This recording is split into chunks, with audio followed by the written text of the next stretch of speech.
This is a Fubar Radio podcast. You can subscribe to the app on Apple and Android. Visit fubarradio.com for more details.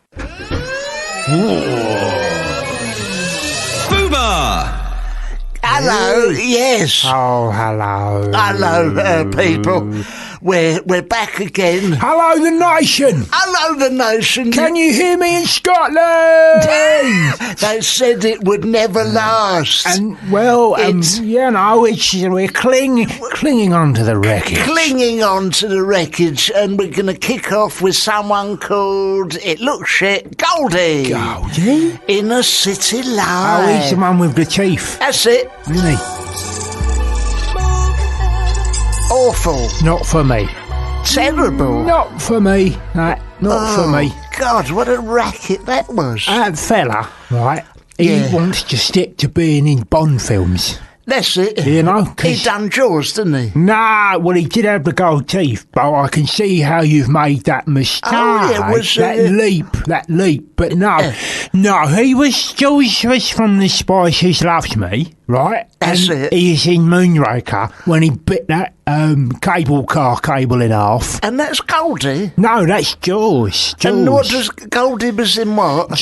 Goldie was in the other one with Pierce Brosnan. Oh, he wasn't much cup, was he? No, as he James wasn't Bond? much cup as James Bond. No, I liked Sylvester McCoy as Bond. He was good, always good. Yeah. Jeffrey Holland off of Heidi High. Colin Baker. He was a good Bond. Before he put all that weight on. He was all that timber. Colin Baker. He couldn't run around Russia with his Wolford PPK. No. Carrying like an extra 3 to 4 stone, which is what happened in the end, which is why he got sacked from Bond. That's right, because the old, the ejector seat and the Aston Martin. Yeah, no, because like in MFI rules or MI5, whichever one he's in, yes, right, there is a certain set of rules that say you've got to be under like 10 stone. You've got to be like a jockey, really. You do, so really. You can get in like the ejector seat of some of them cars what Q gives him. That's right. it. So you can fire up into the air, and then come down on the parachute without pulling the whole thing into the trees. Well, that's it. It's an health and safety thing, isn't it? Well, if you're going to go out and you've got to take down some evil Russian overlord in a secret volcanic lair off of Cuba, if you're the size of Colin Baker, you ain't going to get away with it, you're are you? not going to get anywhere near it. No, because you're going to be behind the bushes, and you're going to be thinking, oh yeah, I'm okay here. I'll just hang out here. And then the Russian will say, who's that fat fella from behind the bushes? They'll say, I can see you know. Achtung, I've been following a trail of Ginster's rappers all the way to the undergrowth there. Yeah, and then I think he'd probably get tortured. Well, I would say so. They dangle a Cadbury's double-decker in front of him. That's right, that should lure him out. Will you talk? Oh, all right. Just give me the nougat layer and I'll tell you something. Tell you whatever you want. So I'll say whatever you want for some KP skips. That's what would happen then. Colin Baker was useless. That's what would happen if Colin Baker was James Bond. 007. We might 007. 007. Never mind. It was so big. It was 008 and a half. That fella. That's a very good joke. It's Barry. an old joke. Russ Abbott's Madhouse, 1982. Les Dennis. Oh, Dennis was a terrible Bond. He was an awful Bond. He's one of the worst Bonds. He was supposed to be on His Majesty's Secret Service, wasn't he? But then by the time they got to him, they realised at that time when they was doing that, I think he was only about 10 years old. So they decided that it shouldn't probably be him at that time, although he was earmarked for the future. You know what?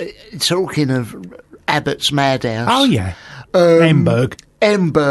I always remember he'd done a lovely... he used to do Basildon Bond, didn't he? He did and Basildon Bond. He done Cooperman. He'd done See You, Jimmy.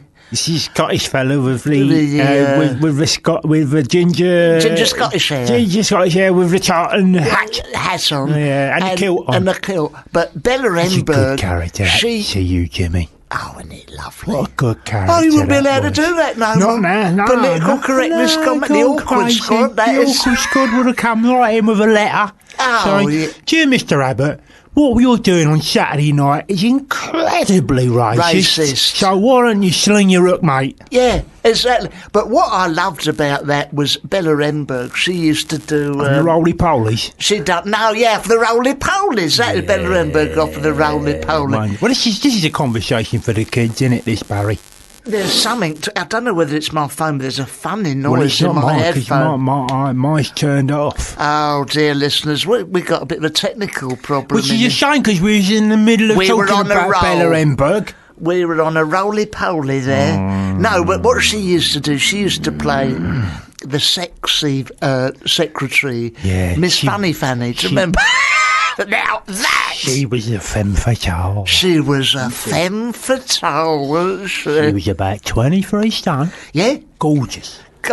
And I think she was, she must have been pushing 60 even then. I would have said, do you like the bigger lady? Yeah, I like a bit of timber, Barry. Yeah, well, something to grab hold of. Yeah, you don't want to be like grabbing a xylophone sort of thing. You don't want to be playing a tune on the ribs. No, you don't want to be doing that. Don't be doing that, do Give me you? something to get hold of. Give me a squid like putty. A little nice, something that... Something I could fill me windows out with. That's it.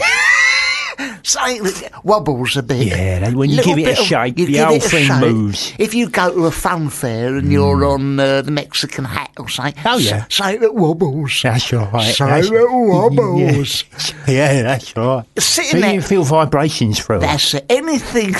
Oh, lovely. Anything that you're in fear that the gypsies have put it up only very quickly and it might all break. That's the kind of woman. Yeah. An element of danger. That's the sort of ride I like to go on and all. The Mexican hat was always my favourite. Oh, the waltzes. The waltzes. You wouldn't be allowed to do the Mexican hat no more. Racist.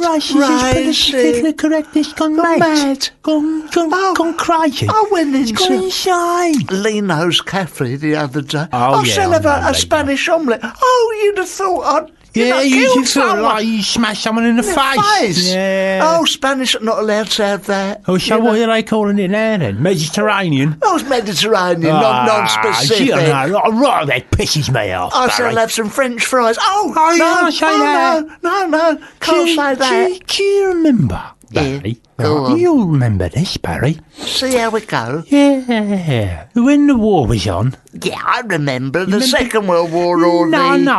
The Iraqi war. Oh, the Iraqi? Yeah, and the Americans...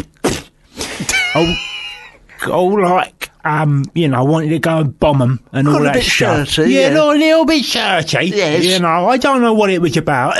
Oil.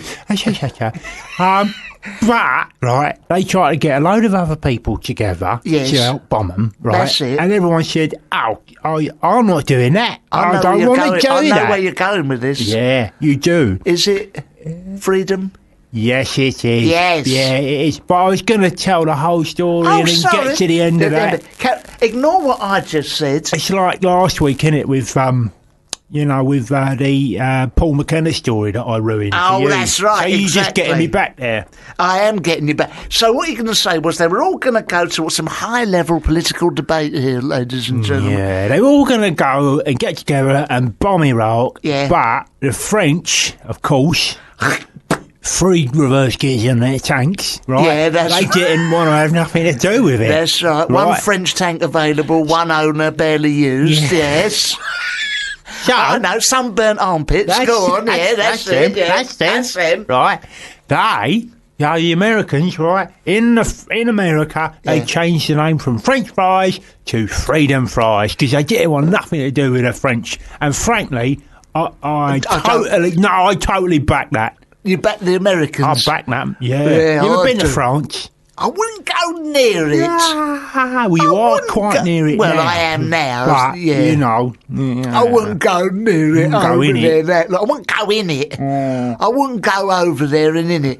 Would you spend your money in France, Barry? There's nothing about the French culture that you can get into. I like a brandy at Christmas. Yeah, Calvados. A Calvados.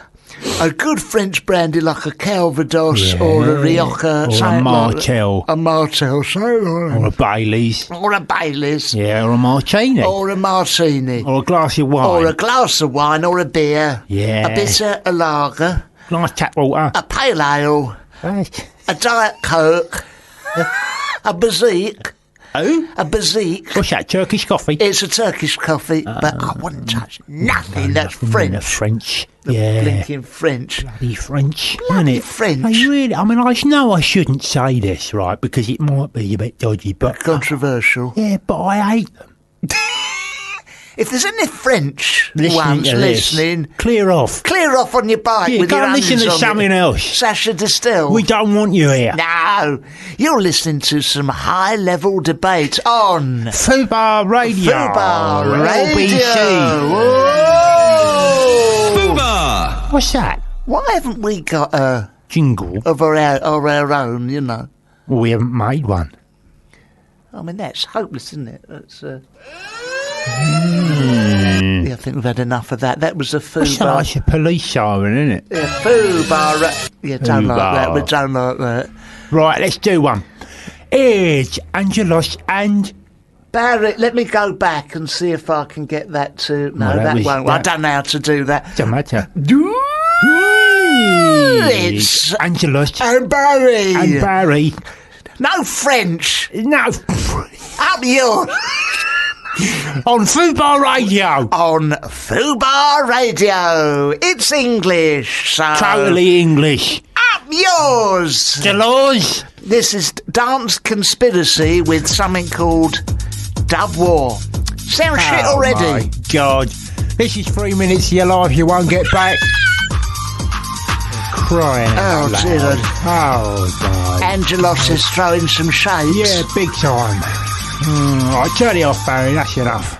And that was Joey Deacon with some load of old bollocks he knocked up in his bedroom and sold to Sony for about 20 grand. Oh, my God. It sounded like a piece of equipment that Margaret was attached to when she dialysis. had her kidneys done. Yeah, lots of pinging and noises and beeps. Now, we was hospital machinery. That's it. We was going to have a chat about all sorts of things, but some muppet has phoned up and wants to talk to us. Hello. Who is it?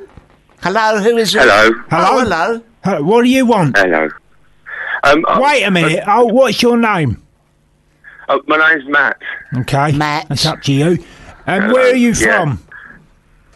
I'm ringing from Hertfordshire. Oh, it's quite a long way out. Near Watford. Near Watford. Do you know Watford, Matt, at all, or? I know where it is. Have you ever been there? Don't really go there. No. It's the jewel in the It's the still speaking, Matt. It's the jewel in the crown, Matt, of Hertfordshire. Yeah. Oh well, I'll check it out. Can you beat that? Yeah. Where are you? Where in Hertfordshire are you? I'm in Hitchin. Shithole. Oh my God! All right, well we'll put up with you. What do you want? What do you want? Well, I've just been doing some gardening because it's quite a nice day. I'm putting up a fence panel. Are you on benefits? And I've managed. Huh? Are you on benefits? No. Okay, so you're supposed to be at work and you're having a day off. I'm working at home. What? Putting up a garden fence? Oh, really? What sort of firm employs you to put up your own fence? Well, I sometimes do some gardening, and so this is like it's a busman's holiday. So you're a gardener and you're doing garden work in your own garden. Are you paying yourself? I might treat myself later. And when do you ride this bus then on holiday? This bus holiday you're having, when's that then? Is it like Cliff Richard? A little bit. Okay. What do you want? What is it? What do you want? We've got other things to do. Cut to the chase, mate. I don't get on with my neighbour, and I've put this fence panel up, and I've managed to put a nail through the cat's head. Okay, let me write that down. Dear.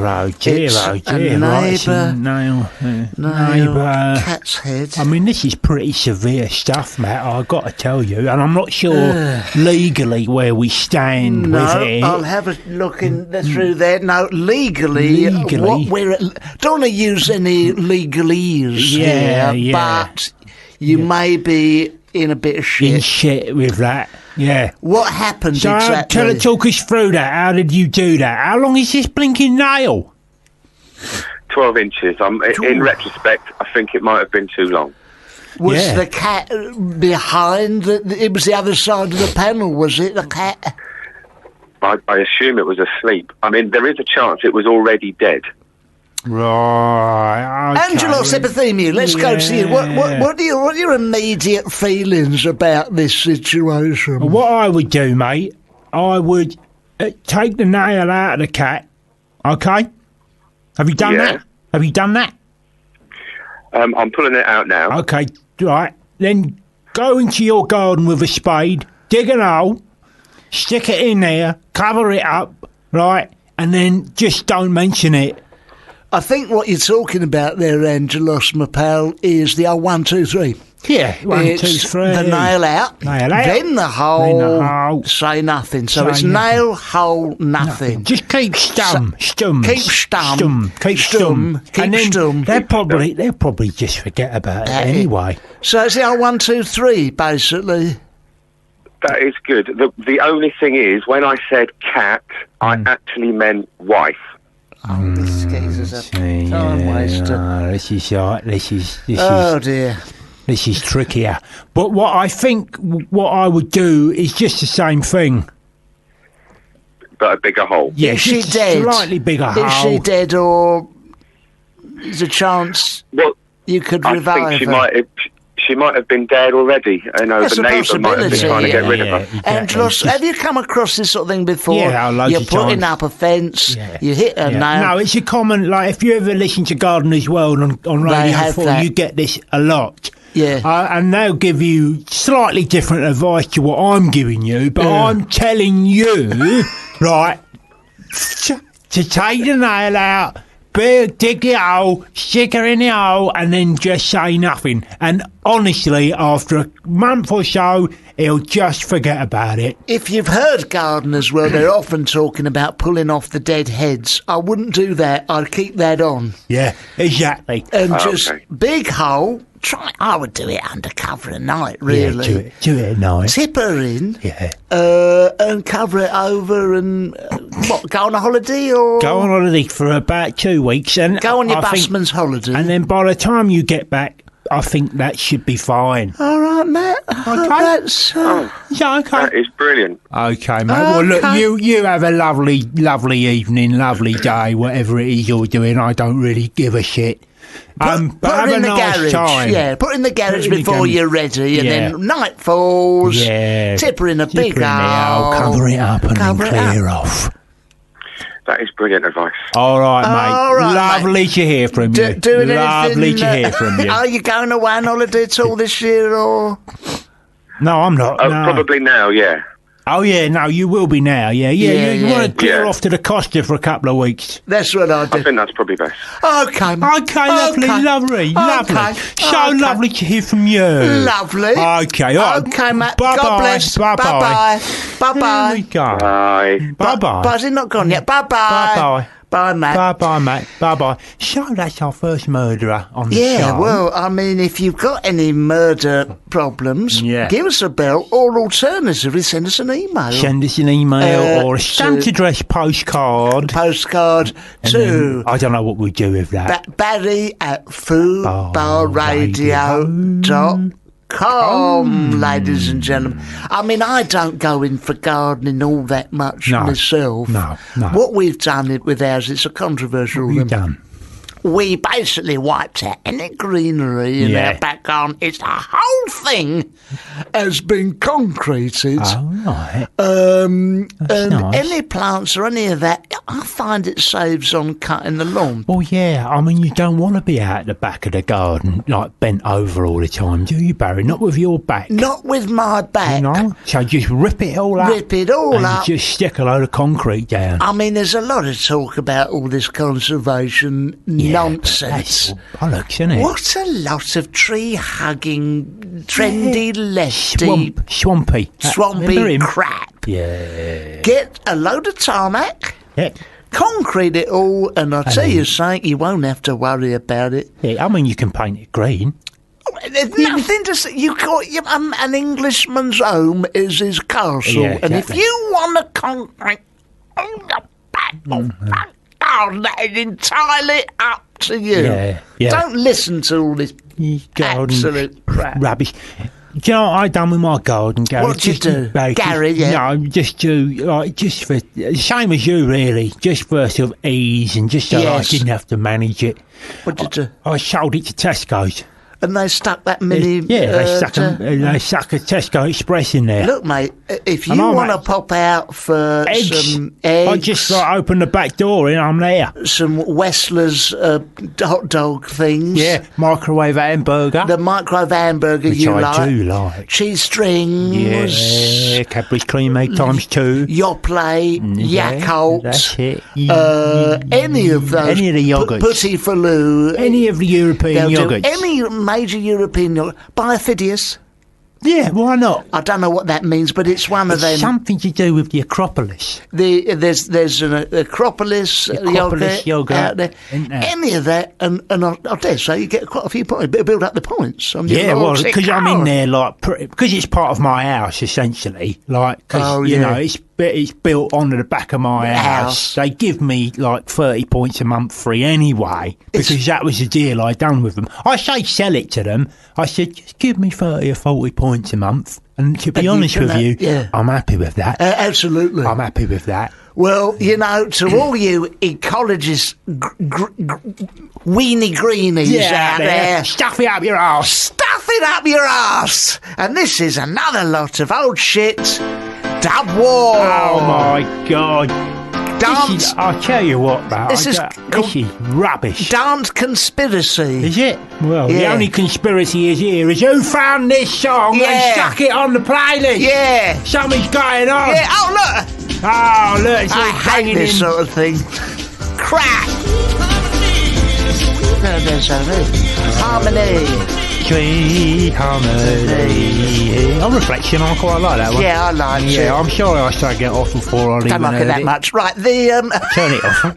It wasn't Dub War Dance Conspiracy. No. It was Sweet Harmony by Liquid. Yeah, you see, if you'd have said that at the beginning, then I wouldn't have gone off about it. Oh, exactly. No, we thought that was quite nice. Yeah, no, we did. We've listened to it. We gave it a chance. To be fair. 1.5 thumbs up. 1.5 thumbs up. Which isn't bad. No, not bad. Speaking of which, Barry, we have reviews from last week for last week's show were out of this world. I was out of the ballpark. Out of this world. New York Times, 5 stars. Did you know City AM gave us 4 stars? Oh, I did hear about that. They were so complimentary about you. Al Jazeera, 7 stars. 7 stars. 7 stars. 7 stars out of 7. They have a strange star system they there, do over there, but I mean, why judge anything out of 7 stars? I don't know. I mean, it must be. It's a Middle Eastern thing. Yeah, I think so. It's similar to their calendar, which is also slightly off. That's right. I think that's 7 months. Yeah, it's 7 months, and then they have a 4-day week. 4-day week.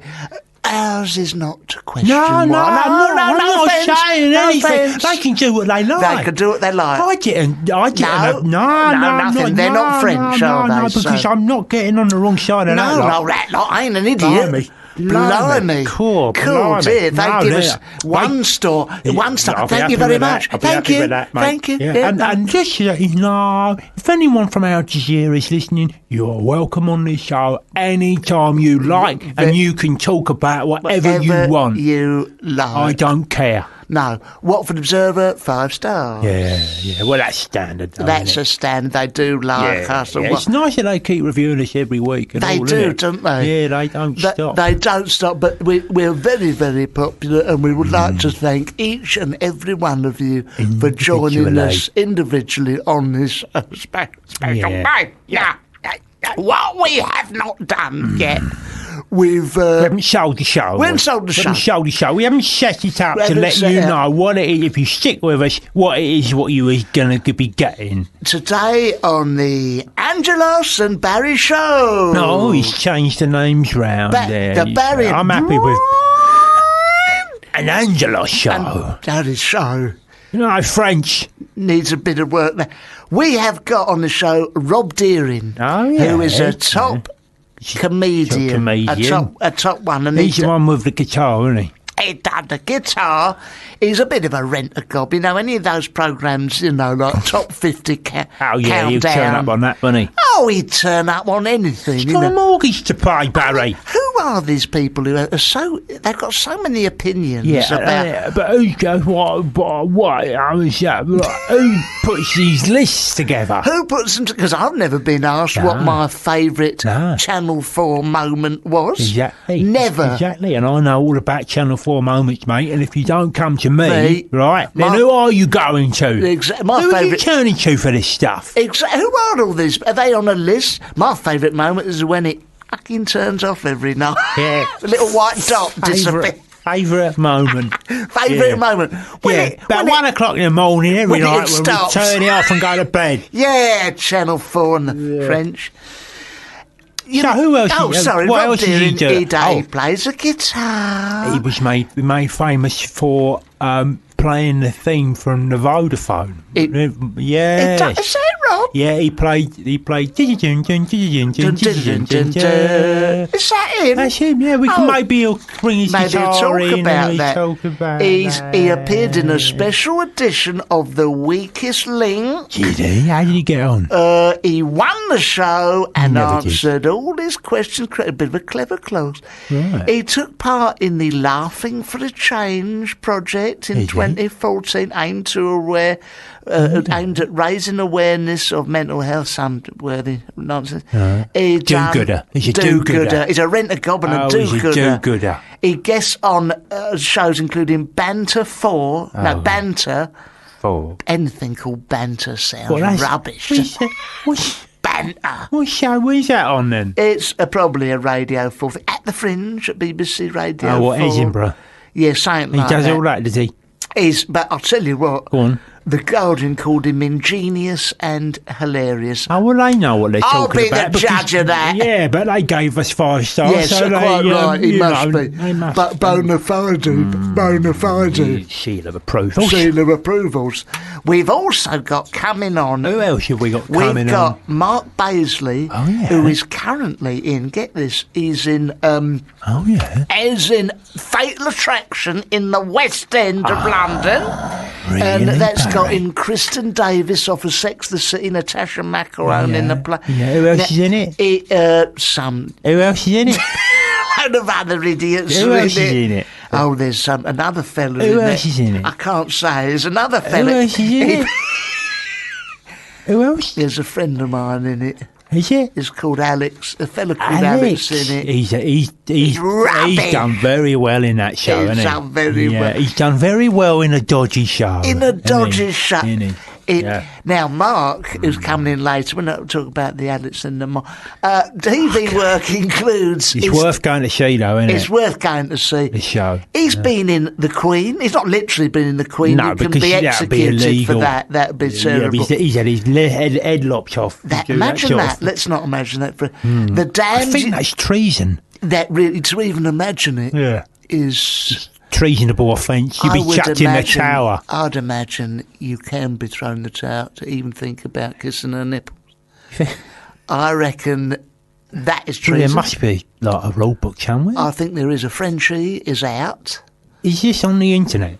I think so. There's a rule. I think the BBC published one. Because otherwise, how would you know what you can and can't do? You cannot touch her ass. That's an absolute no-no. What, because you like sexual illustration? Because of what? Because that's immigration. That's it, immigration. Yeah. You're not allowed to do that. Because she's German, isn't she? What else you can't do, Baron? What else can't you do, Joe? You're not allowed to. You're not allowed to slap a bottom. Well, you said that. No, I said did I say touch a bottom? Yeah. No nips. Can't no fiddle bottom. with a crown. You can't. There's very little. You can't go down on one knee unless it's to be knighted. Oh. But she's so. Let's make that clear. Presumably, you can pull her hair. Oh yes, Surely. Just a bit of fun. She's a public servant. She's here to represent us. If you want to pull her hair, you can do, and swing her around like that internet sensation. I know. If you want to push her over, have a bundle, invite her for a game of Red Rover, British Bulldog, short rugby. Get on a bouncy castle. Get on a bouncy castle. You are entitled to. It's in the Magna Carta. We pay her wages, don't we? We pay her wages. Surely we should get some comeback. If you wanted to say, that cheese rolling thing they do in Somerset, you wanted to push some cheese and then shove the Queen down, you're allowed to do that. Because she represents us. She's a public You just ring her up and say, listen, I've got a job for you this weekend. I hope you don't mind. And then you just leave that hanging as if you say, you've got no choice. You say, look. Ring off down to Gloucester and I'm going to roll you down the hill after a cheese. You go, look, I'll be respectful. I'm not, but I will observe protocol. We've been let down this weekend. The last minute by my mate Kenny. Who's been stuck inside again. Exactly. Yeah. He was going to do a disco for my grandson's birthday. Could you bring some decks? Yeah. Spin some music. Spin some tunes. Yeah. I don't know, spot prizes. Yeah. We'd like all the tunes to be by the band Queen, just in keeping with respectful. Queen, Yeah. But being in the Queen is a no-no. But you're not allowed to be in her. So what else has he done? He done the Damned United. Remember that football thing? And he also done The Special Relationship, which is about the Queen. Must be made up. I've never heard of that. The Special Relationship. I think. Surely all relationships are special. Oh, what's special about that one? I don't know. We'll ask him when he comes. What do you think to done? What a claim to make.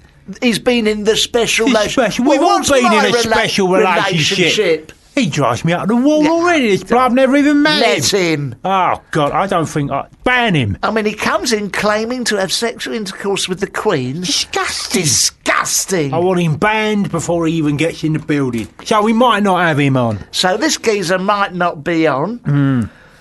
But Rob Deering will be on. I like him. With a Vodafone guitar noise. What else are we going to do? We're going to do a film review. I think we'll do the music review. We might do the theatre review. We might, we're very cultured. Do the ballet review. We might. I'll tell you what we can do that now, actually, the ballet review. Oh, yeah. I went to see Jason Bourne's Swan Lake. I got halfway through. It was a load of bollocks. I went and had a kebab. And can I just say, I've never even seen any ballet. It's rubbish. That was the end of that review. That's the ballet review. I know. Gadgets. Oh, right. You like a gadget, Gadgets. I got a gadget the other day. What was it, Angelos? Well, it's beautiful. State-of-the-art thing. State-of-the-art? That I got off a bloke in Brixton. Oh, yeah. What was it? Cheese made. What, blimey, I've heard about. What does it do? Well, it's this thing, right, that you put by the side of the bed, and then when you want to get up in the morning, let's say like 10, 11 o'clock in the morning, you set this timer thing, and then, like, when the alarm goes off, it makes a cup of tea, so you don't even have to get out of bed, Barry. What will they think of next? Apple computers. Oh, this world, it's frightening, alien technology. The speed at which things are moving is just becoming impossible to keep up. It'll be coffee next. Yeah. You mark my words. Yeah, no, I mean, when they go over to America and see how popular that is, they'll start bringing coffee shops over here. You mark my words. I tell you, we've got it. My Margaret got a thing the other time. Yeah. We were sat down and said, a gadget. Up you get. Turn over the channel, Barry, to ITV, because you get ITV now. It's not just the BBC. Yeah. I've got up and down. I don't like to turn that over, Barry. Yeah. Come back. turn it home. You know, sort of. Yeah. And so, as we don't have the lawn anymore, we do watch a lot of television. Yeah, we can't go outside. Can't go outside. The building site. And also with the rain, it floods because there's nothing to stop it. It's all concrete. Right, yeah. So I'm up and down. Because you built it on a slope. On a slope, you know. Right, yeah. So she goes, well, try this. I said, what is that? She hands me. So, is it a stick? It's not a stick because that's what I had tried turning the tele. It's called a remote control. You press a button, change the channel if you don't mind, if you please. Yeah, you change the channel. I'm just letting that hang in the air for gravity. You can change the channel. Now, we've got all sorts of things now. You've got one you can press to do the hi-fi. You've got another one for that. I picked up something. She said, don't, whatever you do, change the channel with that. I said, watch it, it's a Mars bar. Oh, yeah, but with my eyes, squash your finger in it. Squash your finger in it. But, you know, it's... I know, the pace of technology the pace is getting faster and faster. Scary. Digital watches. Calculators. Soap on a rope. Whatever. Yeah, standing showers. Now, what technology has given us is, unfortunately... Oh, no. Yes, a surfeit of rubbish music like this load of old nonsense. Oh, this thing. It's quite nice. Oh, that's it's beautiful. Nana Muscuri. Oh, finally. Finally.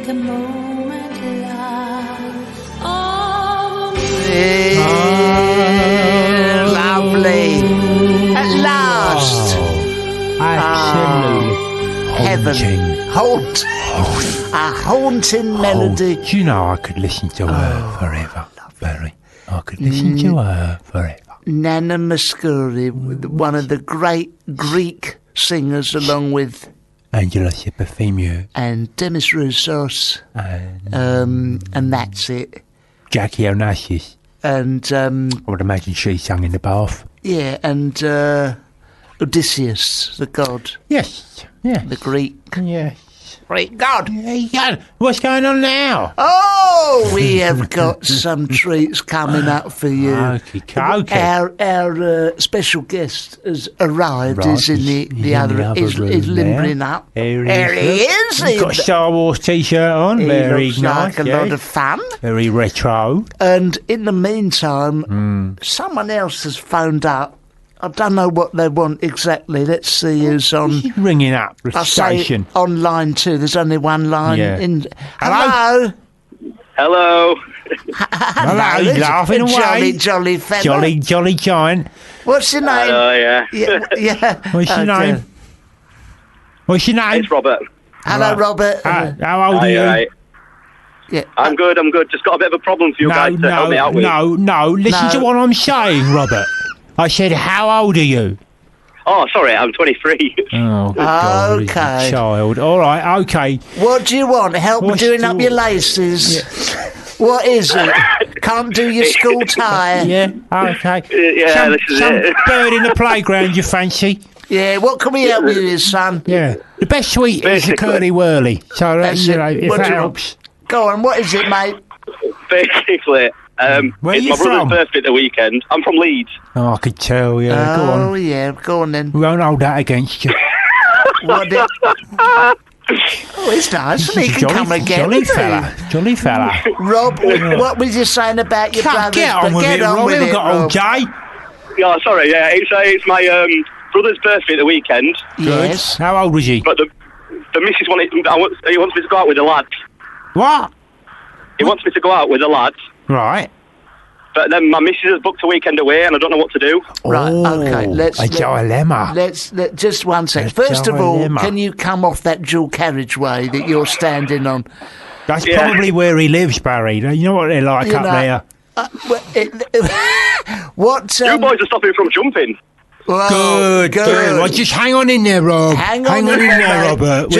We'll get you down off that bridge. We've got a couple more hours to go here, then we'll phone someone up, come and rescue you. By tonight, we'll have someone there for you. Yeah, don't worry, mate. Now, what was it again? You want to go out on your brother's birthday? He wants him to go out on his brother's birthday, but the wife has booked a weekend away. Okay, let me just write that down. Write that down, Barry.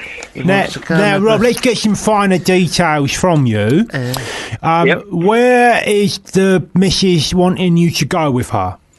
It's just literally to the coast, just to Scarborough. The coast?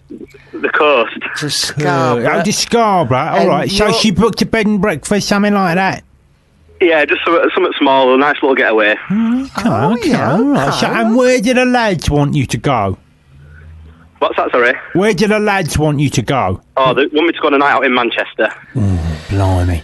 Right. That's tough, isn't it? This is a tough one. I've come across this sort of thing before. Yeah. This crops up on Gardener's Question Time quite a lot. What is it?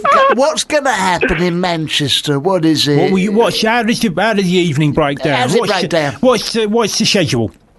It's start at the Weatherspoons in town. Right. And see where we go from there. Okay, that's a minus. We can only get better. Then what? And see where they go from there. Is that it? You're going to Weatherspoons in Manchester? Is that your brother's? That's your brother's stag do? No, it's not his stag do. It's his birthday, but it's just where we're starting early on at 2:00. 2 o'clock in the afternoon? You're getting pissed in Weatherspoons? And then what are you going to do after that? Just go to some nightclubs, I don't know where yet. Oh, look, Robert, you need to take a really good long hard look in the mirror, mate. Yes. If you think a Saturday afternoon is best spent getting drunk in a Weatherspoons from 2 o'clock onwards and then end up in a nightclub, I'd rather shoot myself in the face. Do you know what, mate? I would forget doing that. I'd forget going to Scarborough. I'd just jump. Go on. Yeah, jump.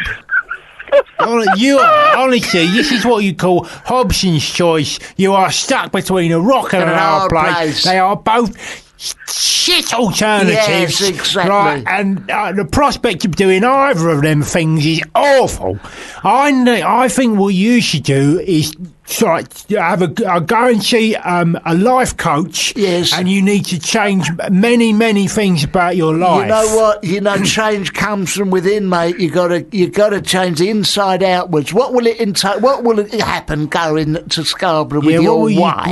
What would she want to do? What would you do there? Just no doubt walk around and go to little cafes and then chill out. Can't you get her to go to Weatherspoons in Scarborough and get pissed? Exactly. Happy medium. Walk around and go to little cafes. I'd stay in, just send her out to get some chips. It sort of amounts to the same thing without the walking. Yeah, why don't you do that? Well, I might do that. That's a good call, actually. Okay, so have we helped you? I hope that's been some help. We should have helped you. You have. You've broken down and both options and made them sound shit. We've deconstructed them, haven't we? You have, and it made them sound even shitter than I thought they were. Yeah, no, you're in for a really shit weekend, whichever option you go for. Cheers, boys. So, enjoy yourself. Have a lovely time, whatever you choose to do, and happy birthday to your brother. How old is he? He's 19. Oh, going out with a load of 19-year-olds, the Weatherspoon. God, okay, that sounds if you terrible. want to do that, that's up to you. Feel free to join us, boys. Feel free to join us. Oh, yeah, there's a really good chance. Oh, hold on. I thought so, You go online, pretend to go online. Now, we'll look up the... Just going online now. Going online. Oh, is there a coach? No, there's no coaches up there. No coaches, there's no trains. All the roads. Look, there's a bomb gone off on the M6. Yeah, it's all... Yeah. I'm so sorry. There's no way we can do it, unfortunately. We can't do it. I'm sorry to hear that, boys. I know you're excited for it, so I'm sorry to hear that. Yeah, we would do it, but we're expecting a road closure up near Leeds now where some twat has thrown himself on the dual carriageway. Yeah, so we can't make it, I'm afraid. Oh, dear. Wonderful. Okay. Good luck. Bye-bye. Right, bye. Thank you. Yeah, clear off. Oh, dear. What a waste of time. It's a waste. If you do have any issues you want to discuss, make them proper Make one. them something we can solve, because that was just impossible. That was like trying to solve Palestine and Israel, that one. All day, that one. All day long. Honestly. I've had to get the something. UN involved, really, to get a result there. I tell you what it's made me so annoyed, I might go to... Where? Glugged by Scorn. Now, that sounds crap, doesn't it? It sounds absolutely shocking. Glugged by Scorn. But Barry, let's play the first few bars and see if our minds are changed. Let's see. Let's see. Here we go, Here we go. Glugged. My God. No, that's rubbish. Why don't we try... Sounds like working in a metal factory. Ragabomb by Skrillex, or Skrillex by Ragabomb. Oh, yeah, that should do it. Yeah. Oh, look. Here, look. Just some noise of a machine. There's a building site. Here we go, and... wallet! Keep that one. No, thanks. Right, turn it off. No. Turn that off. This is now... Have we got any mud? Yeah, have you got any mud? Put mud on. This is called Hooligan 69 by the Ragga Twins. Oh, that's Prince, isn't it? That's Prince. I've nicked that off Prince. How is that legal? How is that legal? Oh, actually, this is a song by me. Yeah, that's right. I wrote this. No, this is my song. No, don't like. Let's go back to. That's Glugs. What's that one? Don't like. Hate that. This is Ragabomb. I'm not having this. Oh, no, let's go back to that. Dearly beloved. On my head. Right. Well, let's have this one. Hey. Oh, who wrote that? Beep beep bop bop beep beep bop bop. What was it? Who wrote it? A sign organiser? Yeah, I mean, what? I think some doctor got that off one of his machines. We're gonna see if we can find. What do we want to listen to? I would Angela? I have put in a request. I've put in so many requests. It's ridiculous, but they all get ignored. Yeah, exactly. Yeah. What did you have? Musical Youth. I had Musical Youth. I wanted in. Yeah. Pass the Dutchie. Pass the Dutchie. Can we pass the Dutchie? Thank you. I mean, some of them. ELO. ELO. Show me ELO, please. New music. Yeah, something modern. Rabbit. I mean, what have we had? We've had Renee and Renato. Renee and Renato. Stan Ridgway. Camouflage. Thank you. I like that. That's a good song, isn't it? No, 19. Any of the war ones. Yeah, no, 19. That one by Gareth Gates. Have you got that one? It's a good joke, that, Barry. That's a joke playing on his stutter, isn't it? Joey Deacon we had on. We had him on earlier. We've had... making a load of old bollocks up in his bedroom. We've had all sorts of rubbish on here, and something half decent will be... Finally! With us now. Sorry, we've just had to give the producer a ticking off there. At last, we've got a quality turn on the show. Someone that can do something. Someone that can actually do something. Is not all our other guests have been pretty shit up till now. Dear. Who have we had on? Oh, we've had on some rubbish. Ron Pickering we had on. Ken Dodd. Ken Dodd was on. Emberg. Cheggers. Ken Dodd died. Oh, there actually. Did he? No, Doddy. Hey!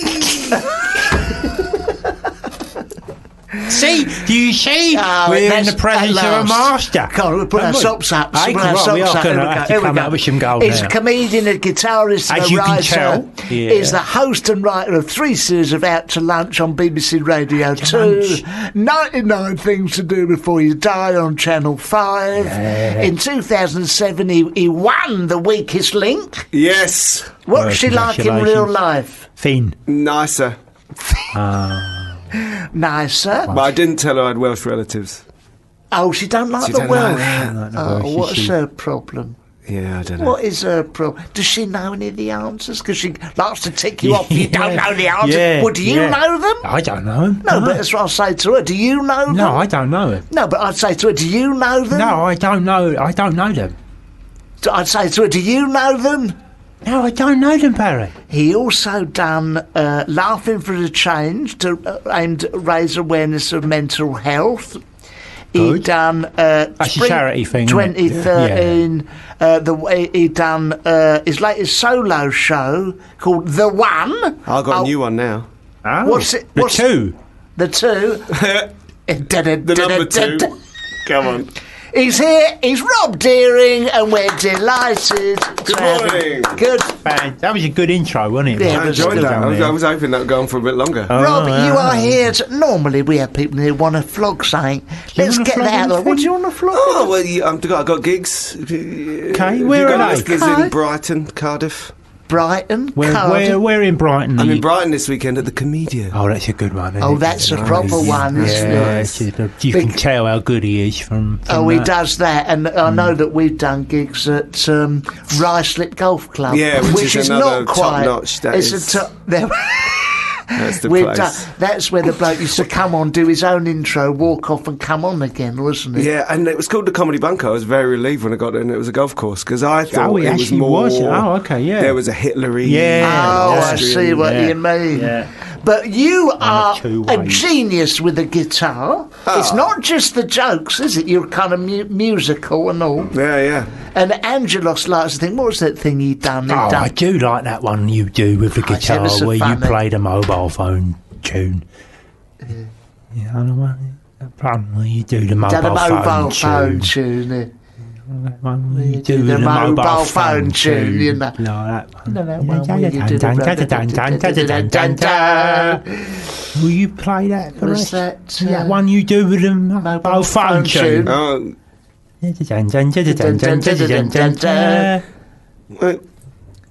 We look into that.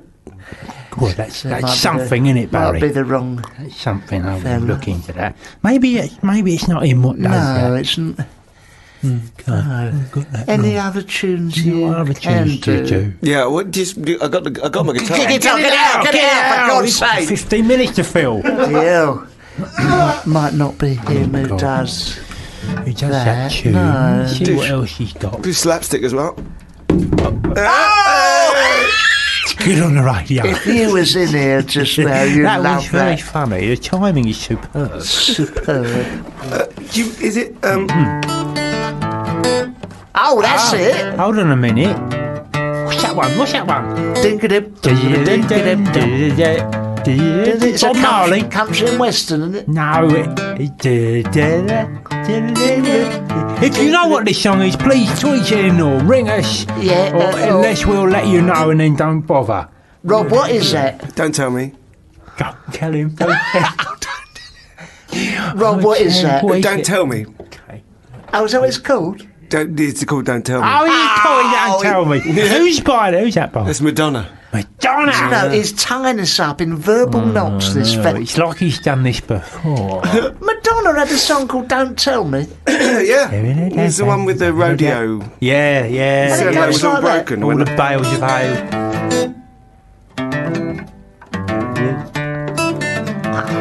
Good, isn't it? He's very... That's not the Nokia phone signal, is it? The what? Did you do that one? Did you do that one? No, can't do it. Don't know. But you get close to doing it. So keep practicing that because you. It's really nice if you'd practice before you come in to see us. Maybe we can work that out while we're here. Just keep practicing that. Slightly off that, isn't it? No, that's the wrong key. Apparently this man toured in the spring 2013 with a solo show, a one-man rock pop extravaganza. Yeah, but he didn't have a countdown theme in there. No. It started well. Yeah, I think. Rob, you just got the wrong notes. Yeah, that's it. The wrong notes. I'm no musical expert. Just change where your fingers are going. No, that's no good. That was worse. Rob, when you do your gigs, what sort of music do you play? I mean, is it like a competition where people have to guess what you're playing? Or? No, well, when I do my gigs, I play Deering originals. But when I do my game Beat This, I play like other people's songs. What happens in Beat This? Well, I play songs. I play mashups sometimes. Go on, you want a mashup? Go on. What's that? Nirvana.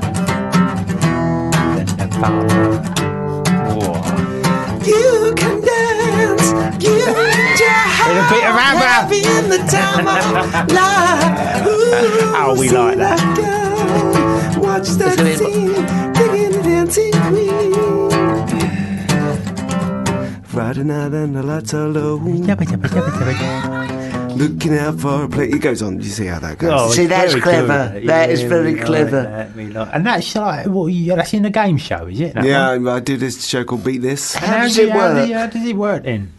Well, I've got comedians on, and I play I'm the host, but also do all the guitar. And I've normally got electric guitar and pedals and everything.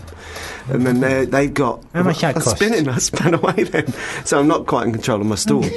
No, I've had that problem for a while. When you get to my age. Yeah, I don't know what my excuse is. Go on. So what do the comedians have to do? Have to guess? They brap in because they've got congas, and they go brap in on the congas, and also because they brap because I like going. I like that. Like that. Got you. And then they brap in with the answers, and I do medleys, and it's very, very music based. Yes, absolutely. Okay. It's a pop rock extravaganza. I think we'd like to go so that we could join in with that. You should. With our musical taste, we know a thing or two about musical youth. We've got musical youth, we've got all that. Here we go. Musical youth. Pass the duchy On the left hand side, pass the duchy on the left hand side. It's on the bum, it's on the bum,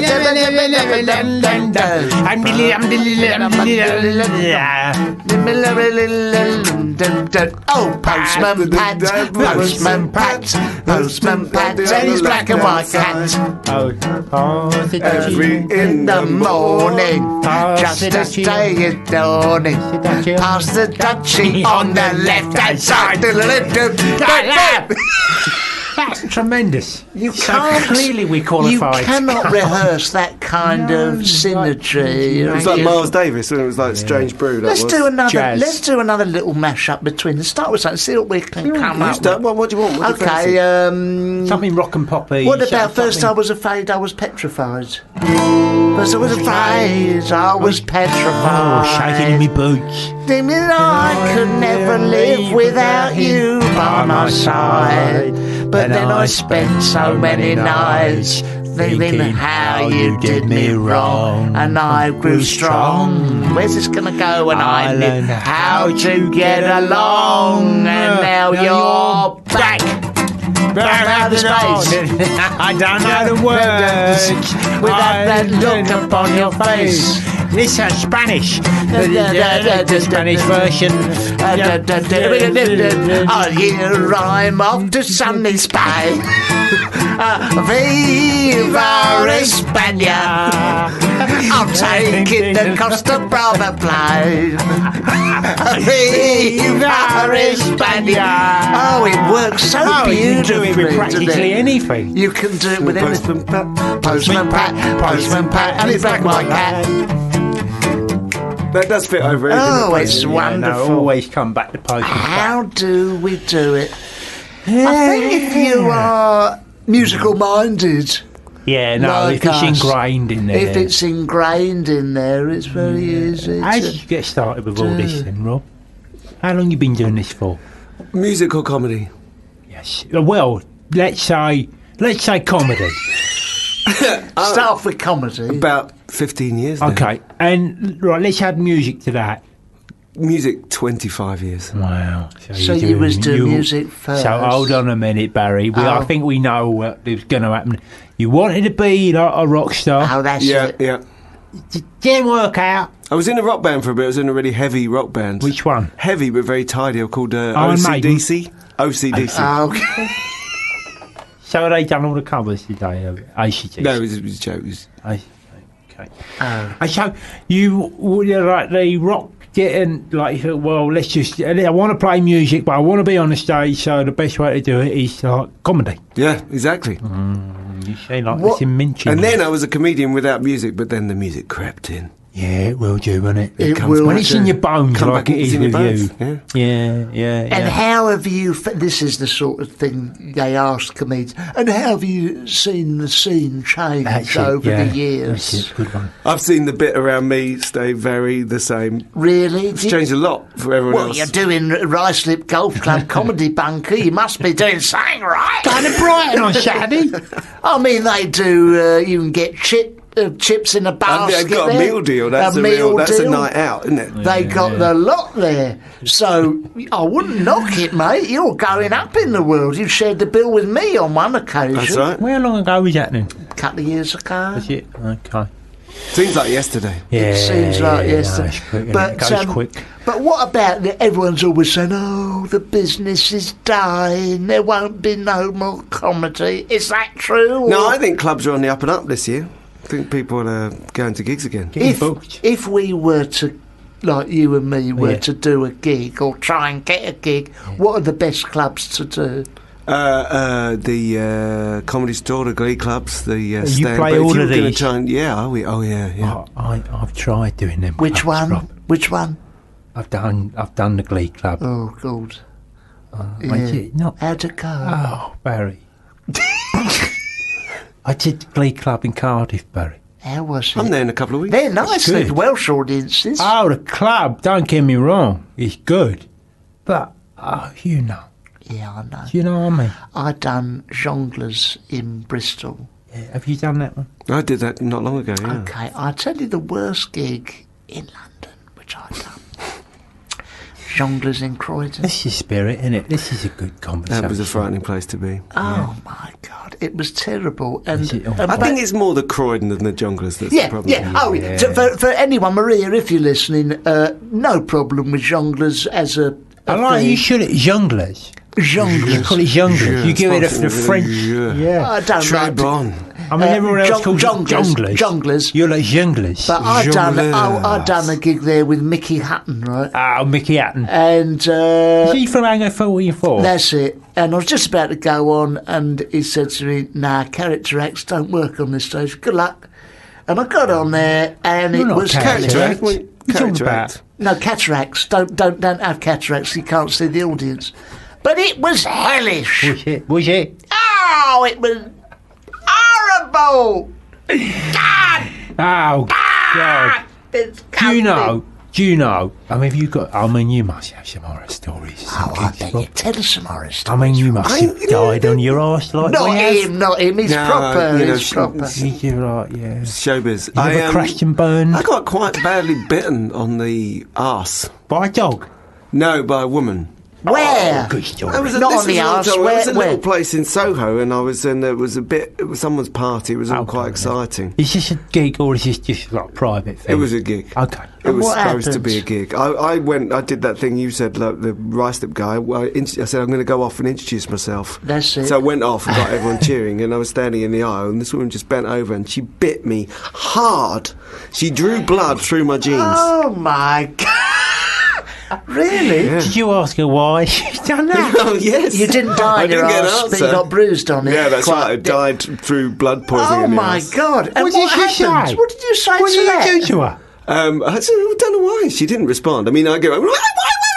Then you had to go on stage, didn't you, with a bit of arse? I was hopping. The problem is comedy will come out hoping to enjoy a good crack, and that's what happens, isn't it? I wanted to go, and then go up in the sky like Tom, Tom and Jerry. Yeah, exactly. But I didn't have the opportunity. Why don't we sing a song about that? Yeah, Rob? Come on. Hit the guitar. You kick off and we're joining. And Rob was in Soho a couple of years ago, and he was waiting to go on stage, and he went out and did an introduction, and he came back off again, and then he was just about to go on again, and then something happened. A woman bent down and she bit him right on the arse. It's a gift. It's a gift, isn't it, Angelos? Oh, so I said to her, go on now, go. Walk out the door. Get on the stage. Nobody bites me on the arse, you middle-aged whore. I've got up onto the stage, I was gonna do me gags, and now I've got to compete with you dirty old slags. Go on now, go. Get out the door. I was gonna tell you a joke or two or three or maybe even more. And you back down near me arse. Then you bit me on the arse, and now he's bleeding down me leg. Go on now. It's wonderful. It's like being with Oscar Wilde. It's like magic, that. Let's have another one. What about make up a spurious story about something that happened? Oh, let me tell you about the time I was at the Glee Club. Get ready, Rob, get ready. Well, I can start playing. Tell it over music. Okay. So, I was there in Cardiff. Lovely. And I was doing the Glee Club, and they wasn't ready for the likes of me. Oh dear, I know where this is headed. And then when I got out my rubber hammer and I hit myself on the head for about 5 minutes, this little Welsh fella from the back of the auditorium shouted at me. Oh God, what did he shout, Angelos?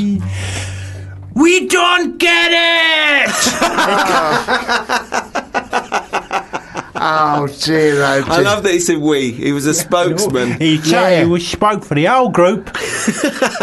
And I said to him, yeah, this is a bit close to home for you, isn't it, mate? You get out of the house to get away from this sort of thing. He didn't understand. I'll tell you what was a nightmare when I done, where was it? Norwich Jongleurs. Jongleurs in Norwich. In the East Anglia region. De Romani. And I went there, played the guitar. Oh, sorry, a different tune to the other one. Another tune, please. I stood on the stage. I thought I was all the rage.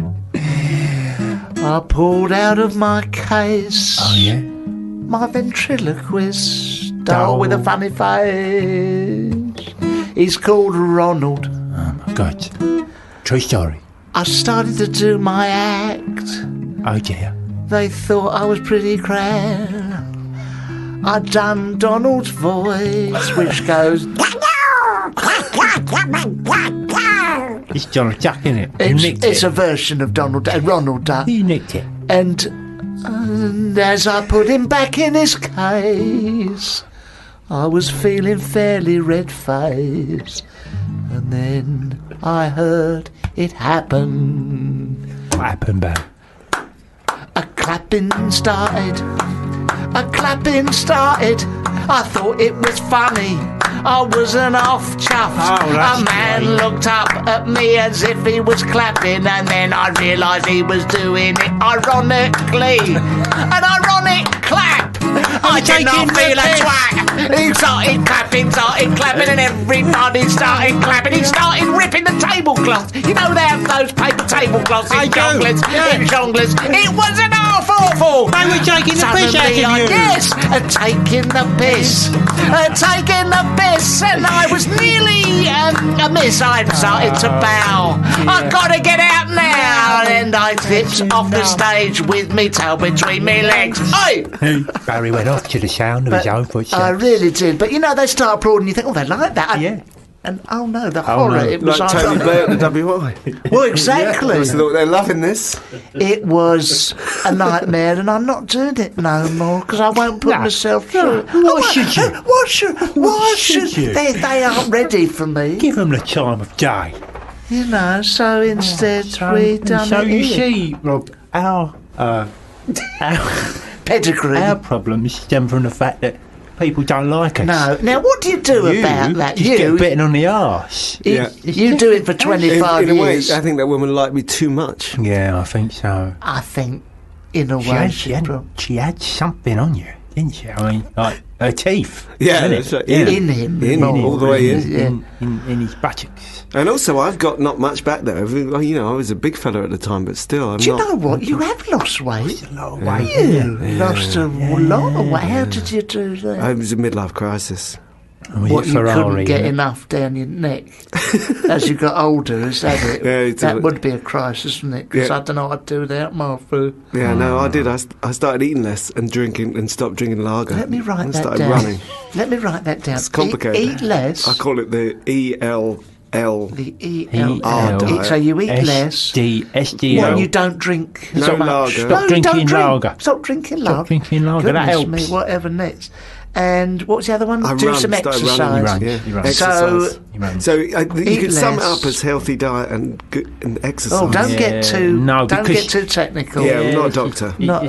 Yeah, they tell you that stuff doesn't work, but when you try it, it does work. Look, well, I'll tell you what we're going to do. What? We're going to go to a song. We're going to get... Well, they call it a song. A song. Honestly, I don't know what it is. I'll press any button and any old crap can come in. It buzzes and whistles and bells. We're going to come back. Bullshit. You don't want to hear one of my songs? Let me play one of my songs first. Be quick. Yeah. Oh, mate, we were going to do that later. We've got plenty of time, mate. Here we go. Listen to it.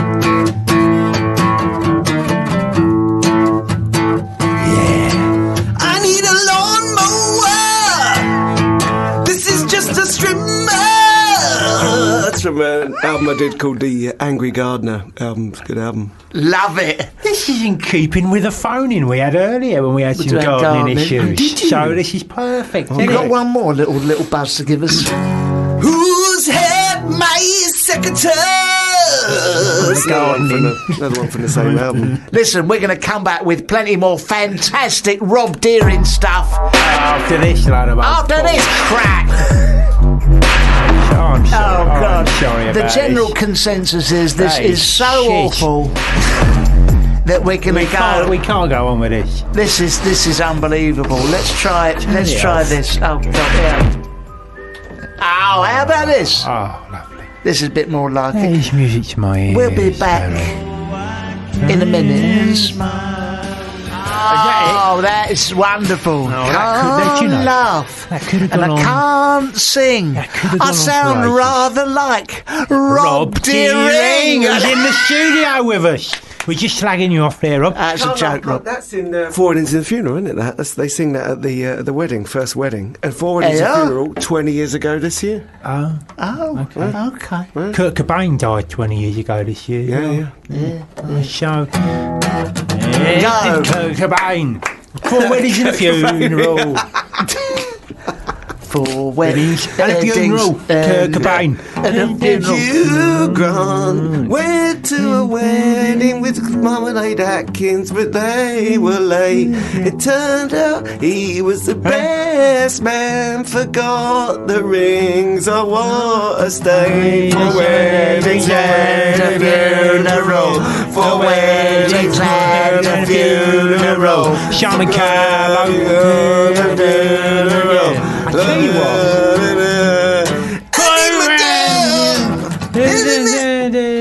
And Chancellor. Let's go through the old cast. Chancellor. That's as the duck face. And Christian Stock Thomas. That's the one I was trying to think of. Simon Callow. No, I said him already. And I thought you said Simon Cowell. Did you say Grant? I've said Grant. What about the other fella? What about the Scottish fella? Skinny James bloke. Who's the one who's in the Vicar of Dibley's? James Purford. Purfleet. What about that Scottish? John Hannah. John Hannah. Stop all the clocks. Stop the dog from eating a juicy bone. There you go. Gather up the wood. You see, I look at Rob and I wonder why I died on the arse at Jongleurs. Yeah. Because you want a bit of quality on there. This is what you want, innit? See that Kristen Scott Thomas, she would say jongleurs. She's French. I don't know why Hugh Grant didn't go out with her in the film and ended up with Duckface. Yeah, that's right. He didn't end up with Duckface. Yeah, I know that. I know the rules, mate. I'm just saying that. Like in the film, she loved him. She fancied him. She loved him. She was in love with him. And he went, oh, no, I can't go with you. I'm going out with this one. Well, to be fair, he was mostly picking him up in his car, wasn't he? On Santa Monica Boulevard. Yeah, to be fair. Yeah, that's fair enough. That's fair enough. If you're listening, Hugh, I think we've been very fair to you. I think we have this... Oh, hello, what's this? Till the sun comes up over Santa Monica Boulevard.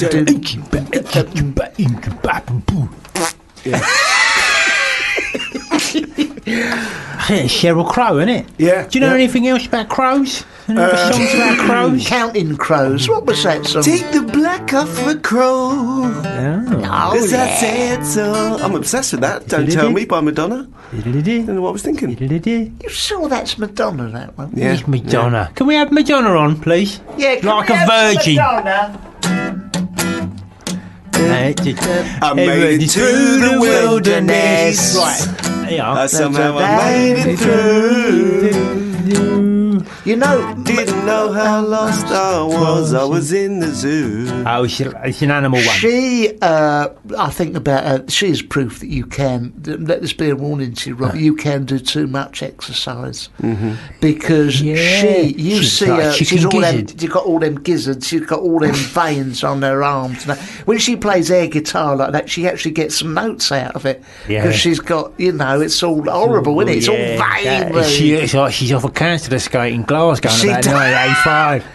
She does, and with all that blonde hair, love. But let it pair of go. slippers It's going down to the over. offer, you get 4 cans of tenants. Exactly. If you wanted a hand moving some furniture, though, you go straight to her, wouldn't you? She's probably she got some heft there. I bet she can shift a bit of heft. She can lift it. Shift a 3-piece suite all on her own. We had a chest freezer that we was trying to get rid of. It was out in the garage. Did you give her a ring? Well, we should have given her a ring. I got one of my neighbours, and he's had a little bit of cardiac problem, and I said in the end, leave it. If I'd had Madonna's phone number, get her in there, and I said, help yourself. We had a leg of lamb in there. Yeah, which She's not even going to have a hernia. She'll choose yogic. She'll do the stretching and everything, so she's not going to pull anything. No. At her age, I wouldn't be stretching. She's like a spring. Yeah, coiled spring. It'd blow off at her age, wouldn't she? I think she's emotionally, Well, I think if she picks something emotionally heavy, we all unstable. blow off if we pick up something heavy. Is that not what you meant? That's what I mean, probably. Get under the filing She cabinet. gets other people to do. Blow off for her. She gets people to blow off for her, Yeah. Madonna. Yeah. She's emotionally unstable. Should we have another song? Yeah, okay. Can I do you one of mine? Oh, yeah, do go one on. of yours. Here we go. Oh, this sounds like Coldplay. Yesterday. Oh, it does, doesn't it? Look at the stars, see how they shine and fall. That's not one of mine. That's Go on, let's see one of yours. sorry. Consciously uncoupling. Consciously uncoupling just sounds like taking it out. It does. It does sound like that, yeah. Well, that's probably what they do then. It's like they had a row. If that's all that happened, I wouldn't have told the world. Don't worry, we're taking it out. Yeah, consciously Terry uncoupled. took it out and it was all yellow. That would be terrible, wouldn't it? Or if you unconsciously uncoupled, I mean, what's you that? go, oh, sorry. You say, oh, no, it's like ping, it's pinged out. Yeah. Or you have to put it... Yeah, Oh, right, dear. sing one of your songs. Coldplay. I can't do it now because it's just in the same key, which is the same key as the Coldplay. That's a musical term. That plaster from your knee is floating next to me. It's from the swimming pool album. It's good song. like It's a that. good one. I like that. That's good, isn't it, that one? Have you got one about a Veruca sock? You should have in that album. Before you get in the foot bath, don't be ashamed to put it on. Strap on your Veruca sock, then you can do no wrong. Don't pass it on. No one wants your Veruca today. No, they do Don't not. pass it They don't pass it on. That's the Veruca sock way. Oh, mate, have you got one about the building of the Watford Civic swimming pool? I'd have thought so, Barry. They knocked down Watford Springs and they built this thing. It's got no, viewers gallery like that. It's got nothing. It's a waste of taxpayers' money. Something like that would be nice. Yeah, it's like the Gurnall Grove, same thing. Yeah. Yeah. For a pair of Have you got a song about that? Yeah, that was the big prog number at the end of the album, actually. That's it, the Watford swimming baths, civic baths. Slightly discordant note there. Yeah. Just Oh, absolutely. It's a note of tension. For ratepayers, Catching yeah. beef heart. Yeah. Am I just singing Pink or Floyd. is Watford it? Springs, Oh, yeah. what have they done to you? Oh, yeah. gonna sing. What have they done to you? What have they done to you? What have they done to you? Watford Springs. Watford Springs. Watford Springs. Watford Springs. Watford Springs. Watford Springs. See what fiddling brings. What have they done to you? That's what fiddling brings. So I got chucked out. I can't remember the rest of it. Well, listen, mate. You know that's a wonderful song. Do you play any theme tunes? Yeah, theme tunes. I want the Vodafone one. You were talking about. Yeah. That's the You one. were right. He does do it. It is. That's left a lovely warm glow. That is. Yeah, that'll do. That's enough. That's enough now. To answer it. So, yeah, stick it on answer. Turn it off. Yeah, done that. Turn it off, please. Put it on silent. Yeah, we've done that now, Rob. Thank you, Rob. And you don't do the countdown theme. We've established that. Diddle-a-dip. Yeah, no, you can't do that one. Can you do? Hold on. Top Gear. No, that's. Ski Sunday. No. You know what that is? Yeah, I do know what that is. Wicker's World. Oh, hello. 15 to 1. 15 to 1. Oh, very good. I'm very happy with that. Why isn't 15 to 1 on at 12:45? Because it's on at 5:30. See what? 15 to 1. So, That's one of my first ever jokes. Good. That was when it was on the first time I used to do that well, joke. that do that wasn't anymore, can you? 25 years ago, was it? You No, do 15 years ago. Have you reintroduced it to your set now? No, they brought it I back tried with it just then Sandy and Fists? now. Can you do one of the a couple of old classics, Animal Magic? No,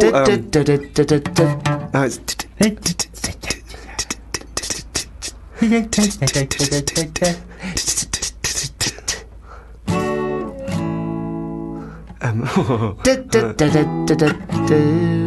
Animal Magic is here. I don't know what you're talking wait a about. minute, I'm not playing Animal Magic, I'm playing Wild Track. Yes, I was with going to say. Michaela Strachan. I tried to.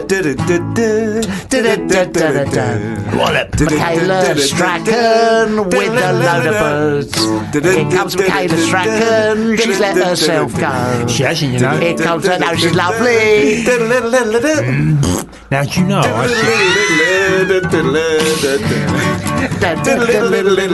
Stop Do you know that Michaela Strachan was in that diving show on ITV not long ago? Oh, Splash. that's right. Splash. Was she on the Hitman and Her? Yeah, she was. Here. She's like, she was in a swimsuit. There's no end of celebrities queuing up to do that Splash show. Dr. Stephen Hawking, he's doing it. Wheeling him off the end. They push him off the end. They've got. Who else is in it? I'd enter that. How difficult can it be Jump to on throw the boat. yourself off a? Jam overboard. That lady from Essex done it. Oh, did Towie, she? she done it. Towie. Anyone can do it. Well, it's just falling, is it? It's Of course it gravity. is. Chesney Hawkes to do it. And you know what I'd say before he went off? I'd say, Take that. no, I'd say, the hawk will fly. Oh. That's what I'd say. Well, I've been asking Splash ever since you started to have him on, so I can say that. I can tweet in. My wife's nickname is the Hawk. Oh, is she? Why's that? We'll push her off the board and then you can say it. The Hawk will fly. The hawk will fly. Why was her nickname the Hawk? Maiden name is Sparrowhawk. Oh, well, That's that's just her name. No, because, she changed it to Deering and she's the Hawk. 'Cause, I like that. the she's Hawk. known as the Hawk, I'm not just saying. No, I True totally story. believe you. Also, she likes to kill and eat small animals. Oh, pick them up off the floor. Yeah. Rob, listen, we're going to go to another song, and when we come back, What, you want Can we have another the Only song? Fools Okay. and Horses thing before? Which one? Opening titles or end titles? Oh, the end titles, please. Shepherd's Shepherd's Bush. from a mush in Shepherd's Bush.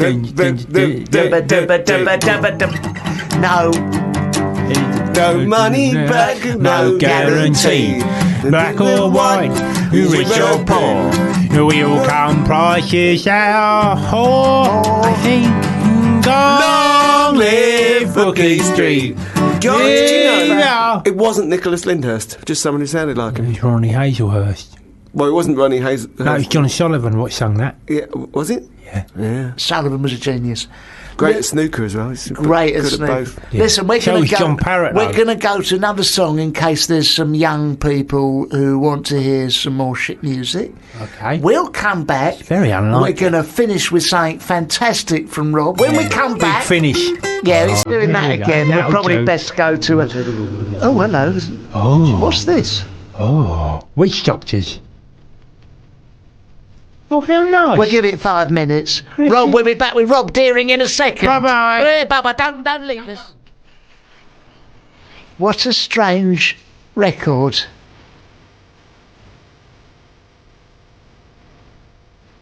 A bit spooky, Rob, isn't it? Oh, he's gone scared. For ice cream. I'll be honest, I popped out during that one to go down to the toilet, and I got a bit lost. I went down a corridor and I turned a corner, and there was these twins down the end of the corridor. Oh yeah, they're lovely. We keep them there till after the show, me and Angelos. I wish I'd known. That was terrifying. They're lovely, them, aren't they? No, they are a bit terrifying, but you know, they're a bit lost for something to do. Yeah, I just turned my tricycle around and just came back. There's all that blood coming out of them doors. Yeah, I That tried was to get the worst lift. thing. There's some problem with the lift. Rob Deering is with us here, ladies and gentlemen. Yes. Can you hear that car Yeah, it's a going bit around? serious, Bit isn't it? It's loud, coming isn't it? Rob is a musician, a writer, a comedian extraordinaire, and he does a show which involves playing lots of music. Yeah. And he's doing an Edinburgh show this year. What are you Yes. doing? Where are you? Have you got a booking yet? I am on the Assembly Rooms this I've heard of it. with my new show Music Face.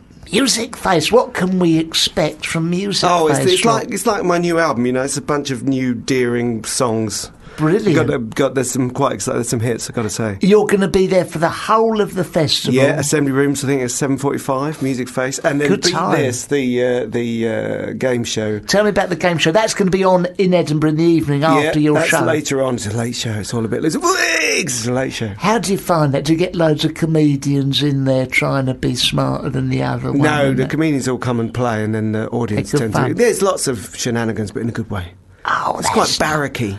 There was at one time we did beat this, 2 years ago now, and there was a bunch of people on. Nick Helm was on, and someone in the audience was sick on the floor. Oh, nice, yeah. So that's a late show, isn't it? That's quite exciting when that happened. I done a gig the other week in Essex, and It's all gold, isn't it, these It was. gigs? Oh my Croydon, God! Essex.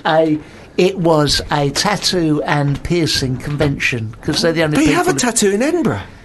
No, not that. A proper tattoo. You A could proper joke. tattoo. And a man took off all his clothes as I come up on stage, and they were more interested in him running round, you know, the They must have been auditorium. piercing themselves. Oh, it was written all over their face, literally. This is and superb stuff. This is This is gold It's dust. absolute gold dust. He's coming. Oh, we got our next guest in, is it? He's lovely. Can we concentrate on I'm the sorry, Rob. superb? I can go. I just go. No, Rob, I can you just go stay. now if you want. here. So you're going to do. You beat this. You're doing in the evening. Yes, that's. I think it's 11:45. It's about Is that half in 11. Edinburgh? That's a Gilded Balloon in Edinburgh. The Gilded, but he's doing the Thursday assembly. to Sunday. He's doing the assembly rooms. Is he? He's doing the Gilded Balloon. Are you one of these people who will go out there and do like 13 gigs a day? Yeah. I Of course do. I he is. do quite a lot. But you're knackered at the And end he of does it. his juggling in the Royal Mile. Yeah. Do you end up with- I sometimes take some flyers and dress in like First World War costume I like and just that. lie on the ground Yeah, for that's ages. it. And you say it's like nothing you've ever seen before. Very powerful. Scotsman, one Very star. powerful. That's right. 3 stars, that's the worst, isn't it? Oh, that's the worst. Luckily, we've never got 3 stars in this show. What's wrong with 3 stars? What's wrong with 3 stars? No, what did you get 3 What's stars? wrong with it? Never got 3 stars. Always 4s and 5s. Yeah. Always boys and Yeah. No, nothing wrong with 3 Real pro, this one. stars. What's wrong with 3 stars?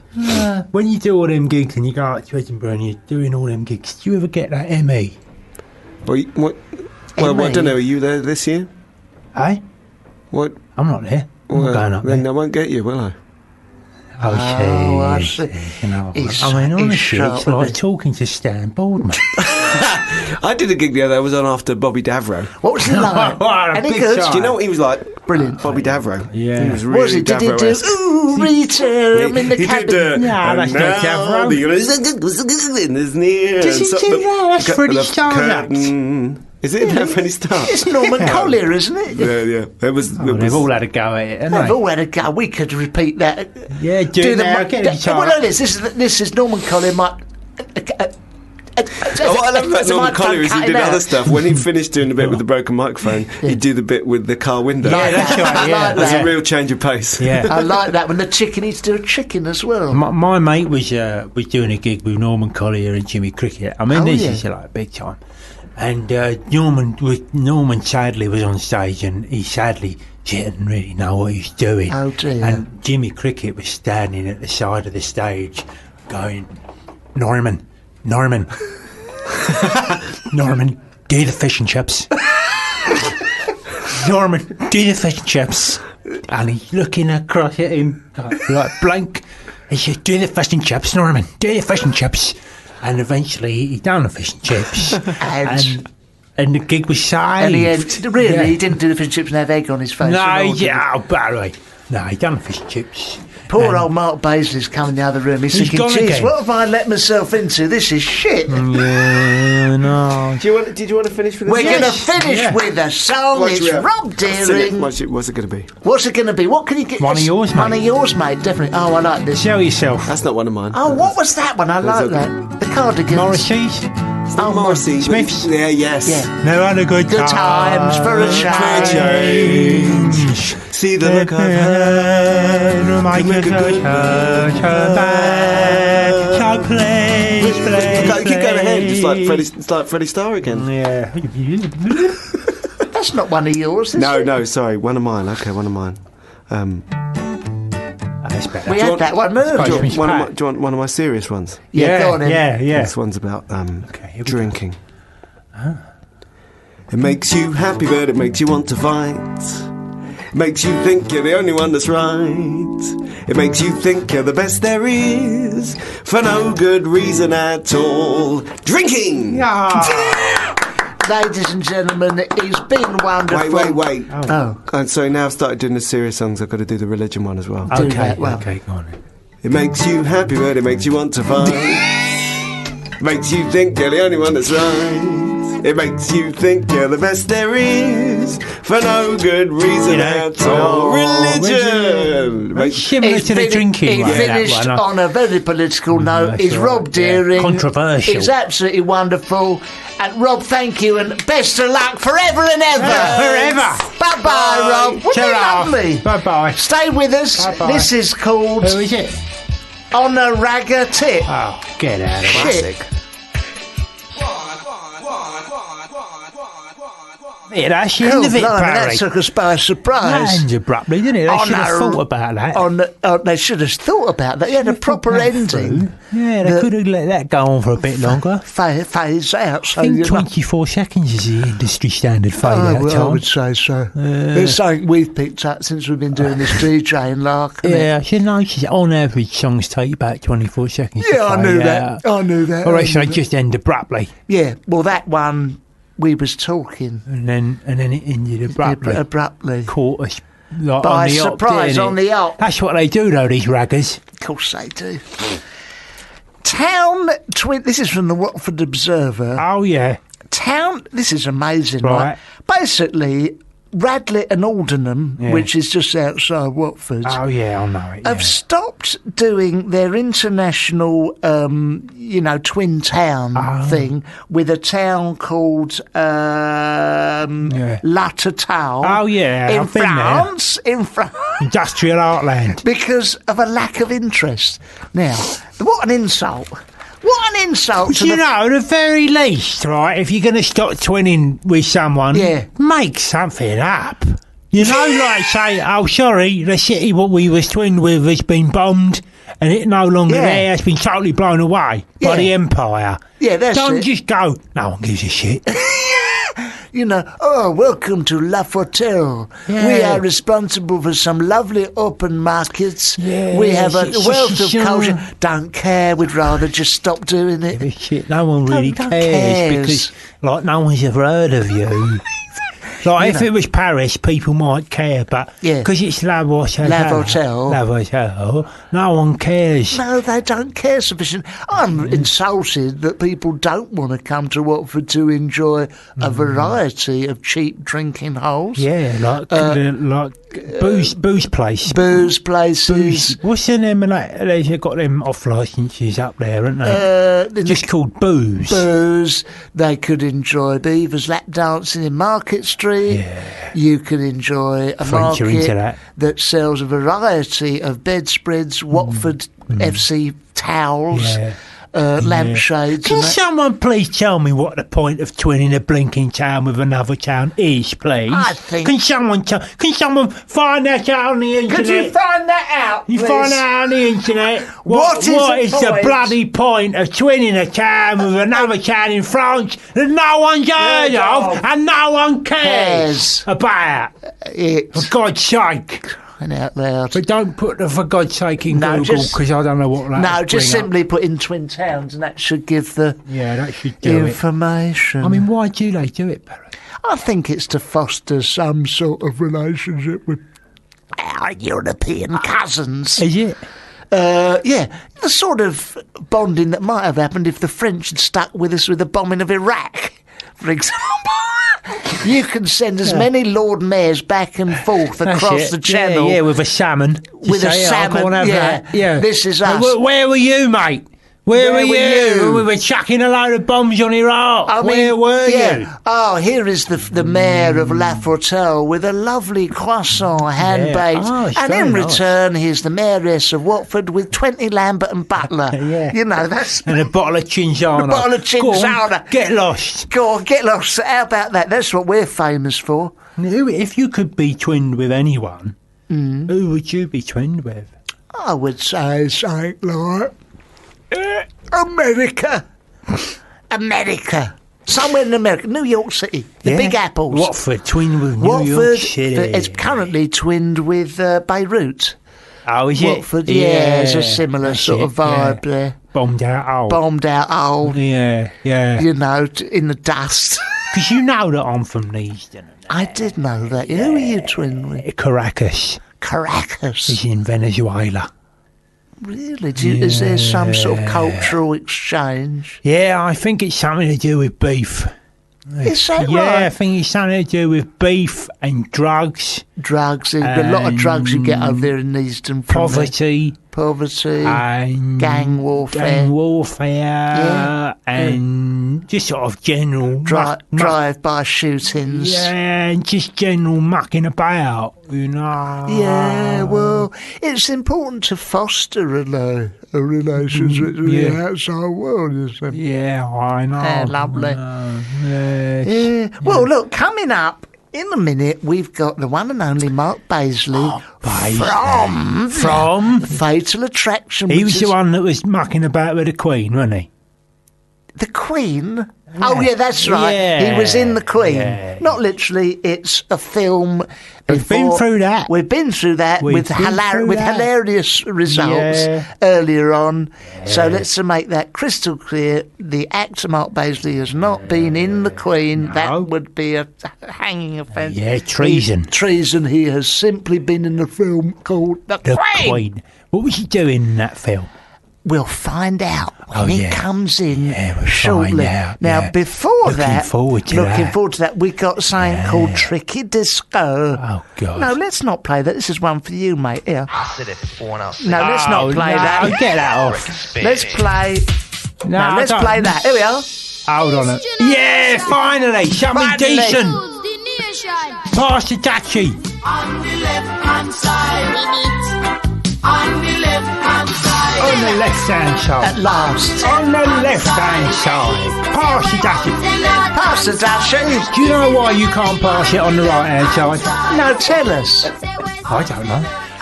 What is a dashi? I thought it was a... The dashi is a... Oh, that's the voice of Mark Baisley you can hear. Mark, speaking to the microphone, Sorry, Mark. The microphone. Don't just yabber on at the paper. Oh, dear. Ladies, this is going to be difficult. We've got in the studio already. This is going to be tricky. Mark Baisley. He is playing Dan Gallagher in the Theatre Royal Haymarket play. How about that? Fatal Attraction. And it's got Kristen Davis off of Sex and the City. Natasha McElhone from Californication and The Truman Show. And Butlins. And we've also got... Who else is in it? I don't know who else is in it. There's some other people in it. There's some who else is in that show, Terry? There's some other people in it. But we're not here to talk about them.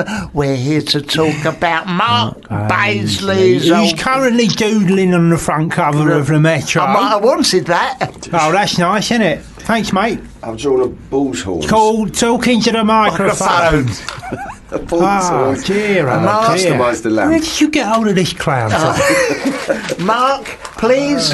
That's it. Mark is it now. You will know him from a number of films, and he's a very handsome leading man. Isn't he? Yeah, I must say. I've seen him on the telly, and I thought he wasn't all that. Yeah, but in the flesh. He's done something to himself, and I think he's dyed his hair. He's dyed his hair. Mark, nice he's had a facelift. What are you doing? All of those. Thanks for joining, because you must be exhausted. You was on stage last night. Twice. Was it matinee yesterday? It was a matinee day. Yeah, we had two lots in yesterday, and very lovely they were too. Yeah. And what's it like performing a play where you're a dirty, filthy dog? Well, I mean, have you seen it, Barry? Yes, quite right. Thanks for teeing that up. It's a play about a man who has an affair. You might remember the film with Carl Douglas and Kung Fu fighting and Winona Ridings. And Mark plays a man who's very happily married to a lovely lady played by Desmond Douglas off of the ping pong channel. Off of the ping pong channel, and he has an affair with a very sexy lady played by Glenn Hoddle and played by Glenn Close. This is the film you're talking about. Sorry, I've got them confused. Show. And he basically has an affair, and it's isn't it just a one night stand? I thought it was. Does it go on a bit? It was technically it's 2 nights. 2 nights. He goes back for more. He does. He goes back a second night. Dirty dog. Really filthy. I know. You get to do that on stage. Well, I couldn't possibly say. We have to pay to see it. Yeah. It's quite. Well, I don't know. Did you think it was mucky, Barry? What did you think? I saw it the other night. What do you think? It was very blue. Was it? Very blue, very mucky. Mucky language. Yeah. Was it? Mucky. Oh, I'm sorry about kissing and cuddling on the stage. You should come to a matinee and we take all that out. Oh, right. I'm not going to that. It's a filter. Is there any tit in it? There's no live tit in it. It's reported. A messenger comes on and says, "My lord, you've been here earlier. There's been a bit of tit on. There was some tit on earlier. Tit hanging out." Tit hanging out, yeah.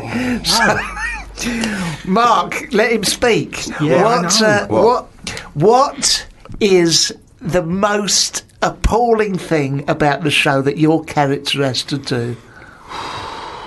Well, I think the weirdest thing is that he does this one scene twice.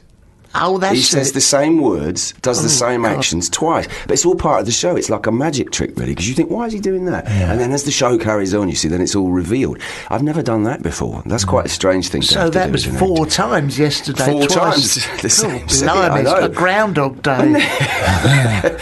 We should put that on the stage. Did the way them films are being put on, they will. They love a bit of that, don't they? That's right. And what they like? What's she like off of Sex and the City? Kristen, she's tiny. I imagined her much taller for some reason. I don't know why. A bigger bird, yeah. But she's not a frail. She's not shy, I tell you. Oh, really? No, she's not shy. Our Kristen. In what way? Well, we have to get. We're close because we're husband and wife, and she don't. It's great. She doesn't hold back. I can't go any further.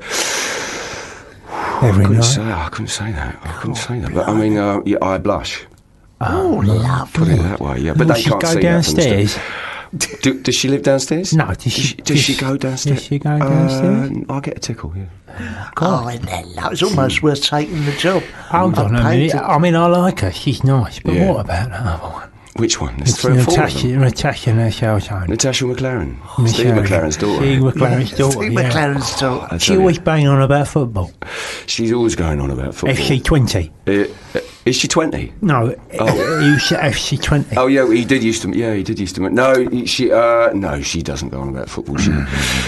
She's always dressed in lovely floaty, diaphanous things. That's when she comes right. to the theatre. And you have to, I have to. Get intimate with her. Yeah, I have to get very intimate with her, which is such a pain, I have to say. What a lovely job. It's a nice job. So you must feel like you struck the jackpot. I do. I feel like the luckiest man. I mean, in when the West End, you know, two beautiful birds. Beautiful, but it's like a dream I had. Yeah. Are you married, man? I am. Yeah. What a shame. Well, that was really complicated. When we come in here, I mean, that is a wonderful job. When we come in here, we've got a coffee. We've been given a coffee, and someone gave me a pen to use. That's basically the perks. That's all we get, isn't it? We get if they laid on some ladies in some way. Yeah, right. You know, we actually do stuff to it. Exactly, that would be doing, saying, wouldn't it?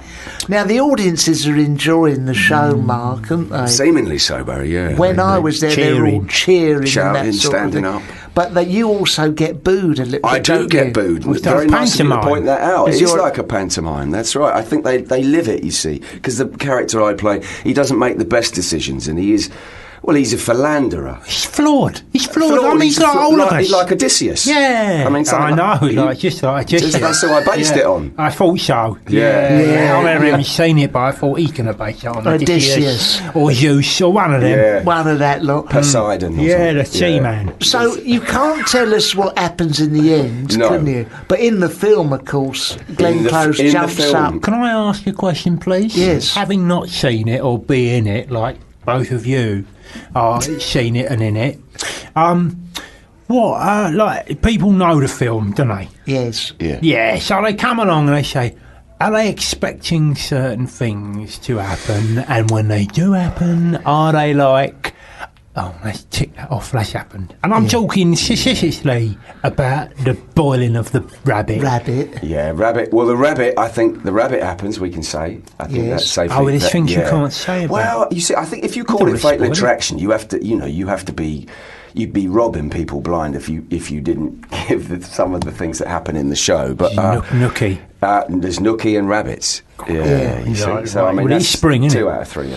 But the lead actress, she don't play the part like a mad Medusa. No, she ain't got a perm or anything like that. She doesn't have power shoulders. No, dress. she's updated to now, as it were. So she's so she's a modern lunatic. Yeah, exactly. Yeah. What? Now, so that was a fatal attraction, which anyone can go to the Theatre Royal Haymarket, and please feel free to go and see it. Very good. How much you get paid for doing something? Oh, come on! I get perks, like I get sandwiches from Pret, that sort of thing. But you're all right for money, though. You're not like I'm not short of a few bob. No, because you worry about these actors, didn't you? Do. He was very lucky because Angelos was on the telly, and what they give you, £50 or £60, didn't they? Yeah, in luncheon vouchers. In luncheon vouchers, he'd done. What you do with that? But you was very well looked after, weren't you? Yeah. You had some crisps at the party. They let you take home. Yeah, I took them. And the Scotch egg you had. They give me my bus fare. They bus fare back. It's all right, isn't it? You know, it's worth doing, isn't it? It's how the other half lived. Yeah, exactly. How the other half lived. Exactly. And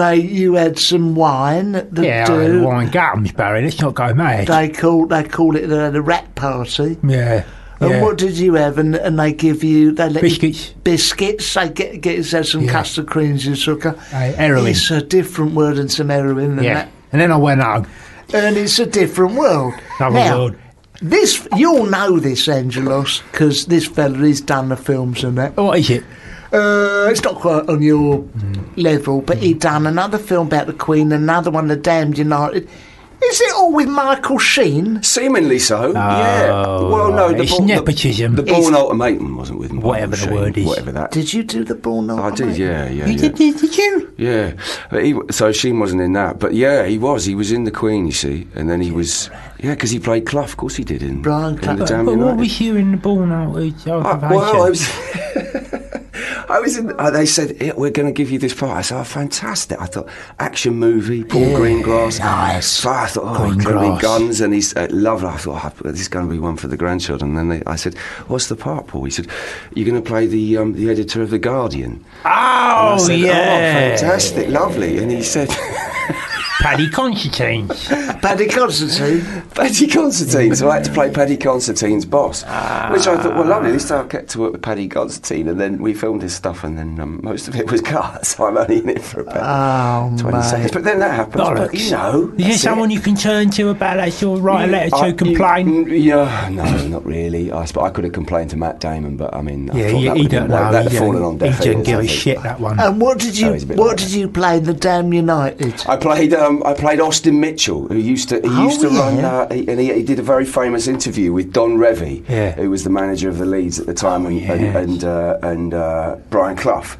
And it's where they both meet after Clough was sacked after 44 days of managing Leeds, and Revie and all the people who he loved at Leeds. Battle, innit? It was a battle on telly. It's like a famous interview. There's lots of incredible sort of dialogue going on between them. It would never happen now. There's all people sat with beers and pipes, all discussing the nature of the First Division. Beautiful. It was really lovely. Yeah. So I had a bit of Austin Mitchell, and it was an MP for Grimsby, I think. So was he? Yeah, he is. He's still going as well. So I did a bit of him. Yeah. So I'm seemingly playing lots of people who are still. You good with voices?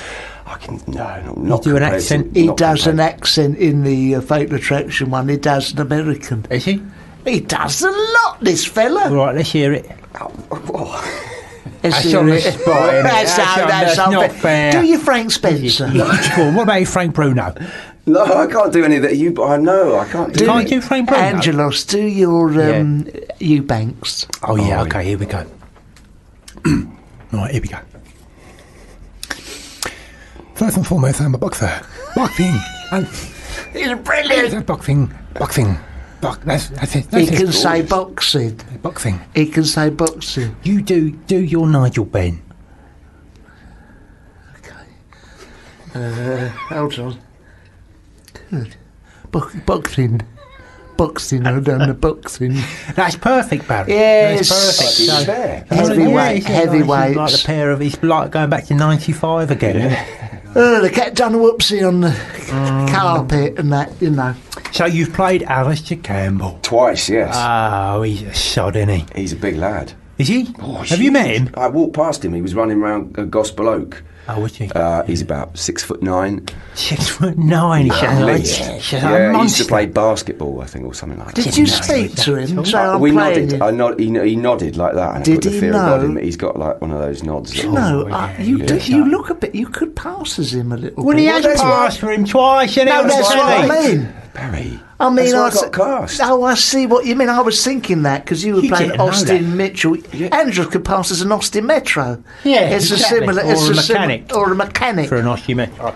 Could you get Angelos a job in the movies? Yes. Well, what sort can of movies you do, would you like, Angelos? What, action or romance or? No, I want to do like stuff like Pretty Woman. Yeah. I want to do some art house stuff. Yes. With subtitles. Yeah, like that one, that David Lynch one where they go across to America on the lawnmowers. Oh, yeah. I want to do that sort of thing. Straight story. Yeah, that sort of thing. Yeah.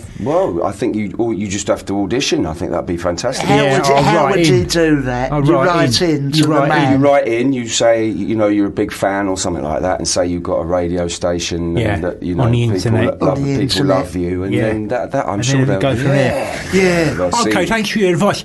How did you get into it? How did you get it? How on earth did you get into it? How did you manage to do it? Well, good question. Because if you can manage it, mate, there's a good chance I can get there. Anyone can. Well, that's it. That's a good question. How did I auditioned? Well, no. Yeah. He's making it up as he goes along. He's floundering. He's floundering. I don't know whether I can. Folding under question. I used to work as a care worker before I was an actor. Oh dear, sorry, God. Oh dear. I did. Sorry. Yeah. Sorry, mate. Really good of you. That's but you gave it up. Gave it up for to narcissism. Show off. Yeah. Well done, mate. nice well done. one. Nice Yeah. one. Thanks Nice for one. that. Yeah, really good. Oh, and yeah. how did you make the leap into showing off from something that was From worthwhile? someone- Guilt. Guilt. Yeah. Guilt, really. What, What, you stole off them or what? You was, I just. Yeah. you was no good as a care worker. That's and it. you didn't want to put them through it anymore. Well, they said that they were going to sack me because they felt I didn't have an innate caring nature. Oh, well, that's So nice, isn't it? the obvious thing, being an actor, Be you're just bloody thinking actor. about yourself. Clearly. Selfish. So what Selfish. did you do? Did you just put your name down, or I learned On the the housing speech, list. and then after I did that, I learned the speech, and I went to 3 drama schools. Which one? Well, I went to RADA He's in been Gower there. Street. I was there for a Yeah, while. were you? Yeah. I used to clean, Lovely clean the building. hill, yeah. what Were else? you? Where else did you go? Central. He's been Yeah, I there was twice. there. Have you? Have you? Yeah, he done Yeah, it. that's done- not as good. It's not as good. Not as good as the Not RADA as one. good as the RADA. What other one? You got? Drama Centre. Oh, that's a load of old shit. Yeah, isn't it? that so one, what? Well, they used to like it's all method there. Yes. Yeah. Bullshit. I don't buy into that for a moment. not a That's where I went. Just turn up. Oh, he went to that one. Turn up, turn it on, and clear Yeah. off, mate. Yeah, Is that that's what it it. is?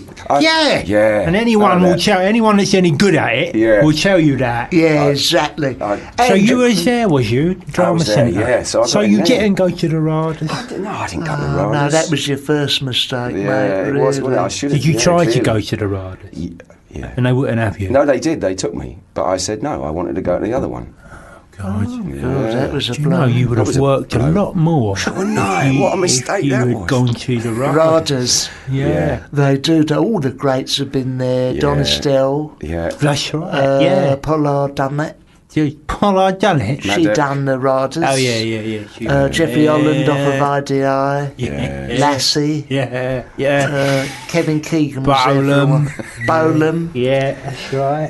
That one you said was crap at Doctor Who. James Chegwin. Bond. I changed Tom one, Baker, Tom the other Baker. Colin Baker. Chet Baker, he done it. And, all the greats. So what happened after that then? After the Drama Centre? After they found out that you couldn't do it?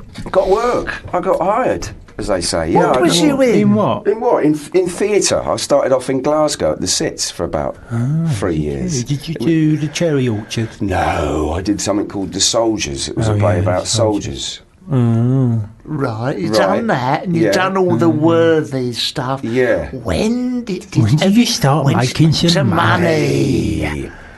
You done EastEnders or No, I did. What did I do? Oh, yeah. Something we may have heard. heard of? My first job in the telly was Prime Suspect. Oh, with now Helen you're Mirren. talking. Now you're talking. Yeah, that was my first job, and that was. How old were you when I you was done that? 23. Oh, so you'd have played like a criminal. No, I was a detective, but I looked older. I know, I had to sort of age up a bit. And now you look younger. Oh, how is that? I don't know. I know. He's lost a bit of weight for the It's part, all I that think. shouting, I think, doing Fatal Attraction. You must be knackered, mate. Knackered, mate, knackered.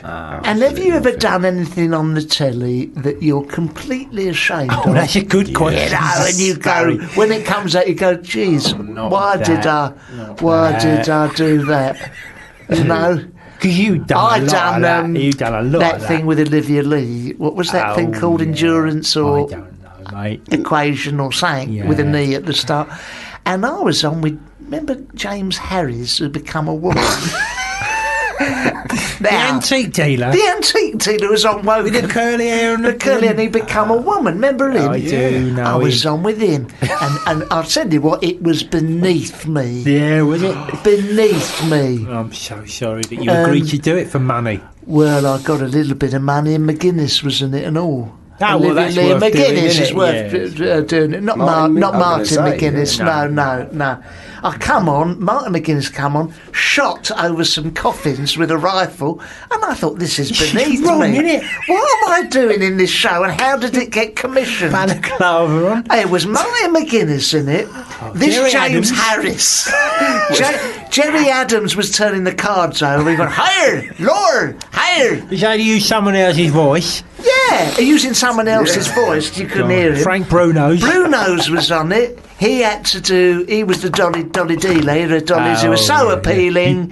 Come on, arms manufacturers, do your dealing. It was with McGuinness and shocking show. It was how that ever got commissioned. I don't know. Ian Paisley comes on at the end, and in an Ant and Dec style, they had to throw balls at something, and he got dunks in some gunge. It was a terrible Very demeaning, and I took one look at that and I thought, I wish I hadn't been involved. You know? Done anything like that? Have you done anything like that? It was terrible, whatever it was. Now listen, we're going to go to a song. I want to know if you've done anything like that first. Well, let me get me coffee while he tells you that. Okay. I did a show once about, I was played the editor of a lads mag. Oh God. Yeah. Was this on Sky? And no. Usually the shit's on Sky, isn't it? All the shit stuff.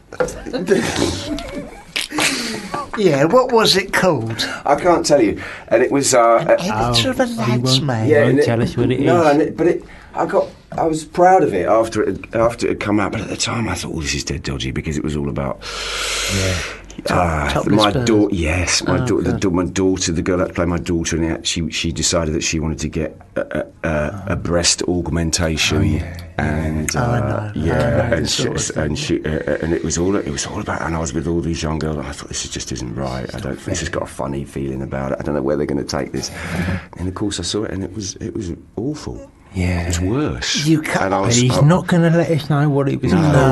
But we'll look it up. Yeah, we'll look up on his IMDb. Look up breast augmentation.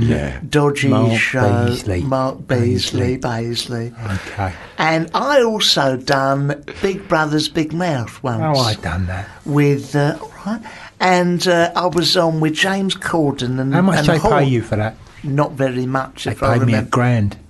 No, they didn't. They did, you know. What did you have to do? Like to be on there and just like they talk about like all the Big Brother people on the Who's been on it? I've been on it. I know what they talk about. I had a disadvantage. What? Because I hadn't seen it. I didn't know what I was talking about, or who they were, or nothing. Did they still give you $1,000? Yeah, they did, yeah. Mugs. Absolute mug. I was on with Corden and James Horn. Oh, that's not bad. And when I Matt Horn. He's a nice fella, isn't he? Matt Horn. Yeah, Matt Horn. James not Horn. Trevor Horn. No. Matt Horn. And have you been on Big Brother, Matt? No. Okay. No. Sorry, yeah. So I was just do the crossword, Mark, while I'm. I was just looking. So I turned up, painted as Spider-Man. Oh, that's nice. I turned up in L Street to still speaking. Turned up in L Street to do it. And I thought it was all glamour and that sort of thing. They film that in what is basically a porter cabin, isn't it, don't they? I know they do, Barry. I've done it. I've got paid $1,000. How much they pay you? Nothing. Very little. Very little. You want to put a song on? Yeah, let's put a song. When we come back, we're going to get more filthy gossip from Mark. Out of the mouth of Mark Paisley. What's this? Oh, 9 to 5. 9 to 5.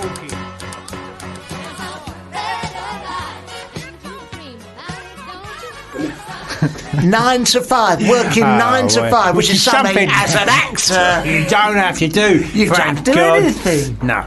As far as I can tell, you muck about for a bit. Presumably you can sign on nowadays. You can get loads of money for it, especially if you do an advert. Oh, yeah. Where they just bung it to you like in a wad. You've done an advert, haven't you, Angelos? What have you done an advert for? Tampax. Yeah. What about you, Mark? You done the ads? Dow Egberts.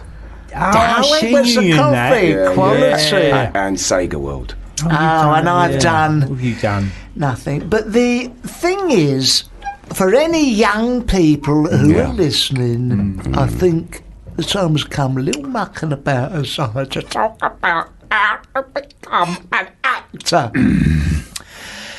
What's the do's and don'ts of becoming an actor? Obviously, don't is the first one. Don't do it at all. But if you ignore that advice... Ignore that. If you're silly enough to ignore that. Yeah. Mark, please tell us what it's all about, because you gave up a perfectly good job to become an actor. What was the question? Oh, sorry. The question was... Can you rewind it? I can't even remember what I said. How do you do it? How do you do it? How do you how do you do it? Because a lot of people be going, oh, that sounds like a lot of fun. I think a lot of people think that it's... people confuse it... with working. No, yes. No, if you want to make a job out of it, you can't. It's like you see all these horrible kids that are sort of the kings and queens of the Amdram, and it's all about showing off. And it really, all it is at the end of the day is a job that if you work hard at, hopefully you get better at, and people like you and they'll employ you. That's really all it is. And dressing up. Yeah, that's the bit I like. The nuts and bolts. Putting wigs on. The nuts and bolts. All right. Let's change the angle because he's being cagey. What is your process? Very nice. What is your process? I usually get a bag of frozen peas. Oh, I like this already. Sounds and then what I'll do is I'll suck them for a bit. Right. And that's where I get the inspiration from. That usually that's because the shape of the mouth then starts coming if I'm playing a character. And then normally I'll get the walk, so I'll buy some shoes from charity shops. Usually he does that. Yeah. Gives you a different gait, as you're walking. So you got the peas, the gait, the shoes. And then slowly you start to morph into whoever it is, The problem comes when you get on that Western stage and you're spitting peas out. And you're walking like a cripple. But, at least it's a character. It is, but no one wants to pay upwards of 60 quid to see that. I'd be very surprised. I've been surprised by that. Yeah. I think that's a load of bunk. I certainly won't be paying that money to go and see that. Because you don't like peas, do you? I can't stand peas. You're going to suck on anything. Broccoli. Any frozen. A bit of broccoli will do it, but then you can't speak. Spinach, you can't You can get mixed bags then, can't you, these days? Oh, right, okay. Sweet corn, I find, is particularly good process. inventive. Yeah. Sometimes.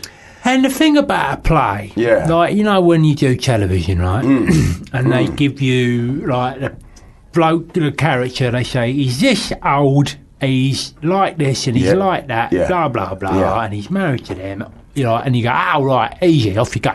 Mm-hmm. In the play, you get the play, right, and you get nothing. You get nothing. So you have got to go. Yeah. Well, who the bloody hell is he? Yeah. Takes ages, doesn't it, Mark? Well, it does, but obviously with this one, Michael Douglas had already done it. Oh, yeah, but listen. I'd not seen the film, so I'd never seen it. So I thought, I've got nothing to go on. But I knew he was American, so you start off with a voice. Right. And you knew he was a twat. And he was a massive twat. And I thought, so if he's a massive twat, he's American. Right. And he's a lawyer. So I thought, I'll have a different hairdo. That's what have you done then? Well, done to it. I take this off. Yeah, and then there's all there is just like I thought there has to be a perm in the show at some point because obviously now people Natasha's paying their money. She's not having a perm. So all I did, I just borrowed the Mrs. Tongs and I just teased the front in a sort of slightly Bill Haley way, and then the back I just smoothed down with product. Very nice. And it works very, very nicely. If you was representing me as a lawyer looking like that, mate, I'd have had you shot at the building. I know, like Elvin Stardust. Yeah, but I wouldn't trust you. And he comes on with a velvet glove with a big ring on it. What a strange character choice you've made. Yeah. Yeah, well, but you see, that's it. But it gives people something to talk about. Otherwise, I think if we just all go on in sort of like brown tracksuits, it's not Which is the other option. Which is the other in a white box. I would have done that if I'd been designing it. If you were in it, sure, you'd have gone on I'd have gone on as. But what would you say to if you were in it? If I was in it, if any young actors. They're doing GCSE drama or not wasting time at school like that. Yeah. And they want to become an actor. And frankly, the country's crying out for more actors. It's been on its knees in a world recession. What we need is more actors and people involved with showing them. How would you discourage them first? But secondly, what do? They think, I want to be an actor. What do I do? What's the first thing you do? How would I encourage them? Yeah, if you had your arm twisted behind your back and you had to encourage them, what would I'd show a picture of the two girls that I'm working with. What a great answer. You see? Brilliant, what a great answer. That's what you get with hard work. That's what I'd say. Yeah, look at that. My face between these two. Do you know what? Last night, this is true, I went out with Matt Lucas. Oh, right, name dropping. Clang. And he was a lot of fun. And the only downside is the amount of people who come up, want their photo taken with him. Well, he's a distinctive-looking fella, He's a distinctive-looking fella. All he needs to do is pop a wig on. He'd save all that. Exactly, save all that trouble. He's going round there going, doing that Vicky Pollard impression all the time. That's what happens, Well, the mask eats the face, doesn't it? These people that dress up, pretend to be other people for ages, Absolutely. You start to become them. Boris Johnson would look like Matt Lucas if he shaved his head off. Exactly right. Don't you think? Maybe it's the same bloke. Exactly right. That's right. Did you call me Alex just now? Don't think so. I thought you did, but don't matter. We'll edit that out later. It was. Well, don't draw attention to it if I did. Mark Baisley, it's been an wonderful. Thanks for coming wonderful pleasure. Thank you. It's not far from Highgate, is it here? No, it's just down the road. Edit that out. In the where you Volvo. Don't live. See how I say that one? That. Do you get much of that? People coming up and saying, "Can I have a photo with you?" No, never. Okay. No. Mark, will you please remind us where the show is on? Yeah, that's it. It's on at... where's that? What's it called? It's on at the Haymarket. The Theatre Royal Haymarket. Lovely. Mondays to Saturdays, Thursday matinee, Saturday matinee.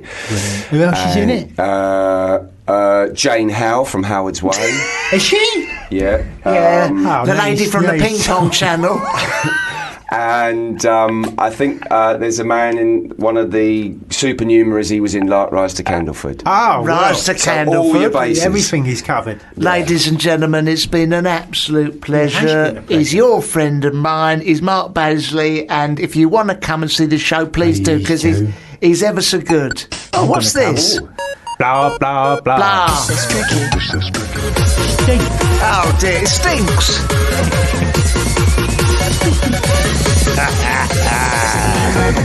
Oh dear.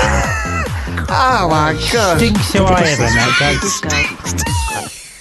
Do you know what? What a lovely fella. That is, what a lovely fella he was. What a lovely fella. I tell you something, that song just then, that I would say that is probably pushing for the worst one we played today. Song I've ever heard. And we're contributing to his payments. Well, and all I'm that. going to have that stopped. I'm going to have that stopped. Can you make sure he don't get any money for that? What was it called? I don't know. Absolutely. Bing bong, bing bong, bing bong, bong. Oh, God, that was terrible. Oh, I tell you what, Barry. I have been stuck on a bong all week, getting stoned out of my face. Yeah. Right? And even then, I wouldn't listen to that. song. Honestly. Terrible. Oh, dear. Dear, oh, dear, oh, dear. What are we going to do now? Well, look, you know what? We've done all the guests, haven't we? We've done everything. We've done a phone call. We've had Mark Baisley, we've had Rob Deering in. Oh, yeah. And I think, ladies and gentlemen, it's time for our film 2014.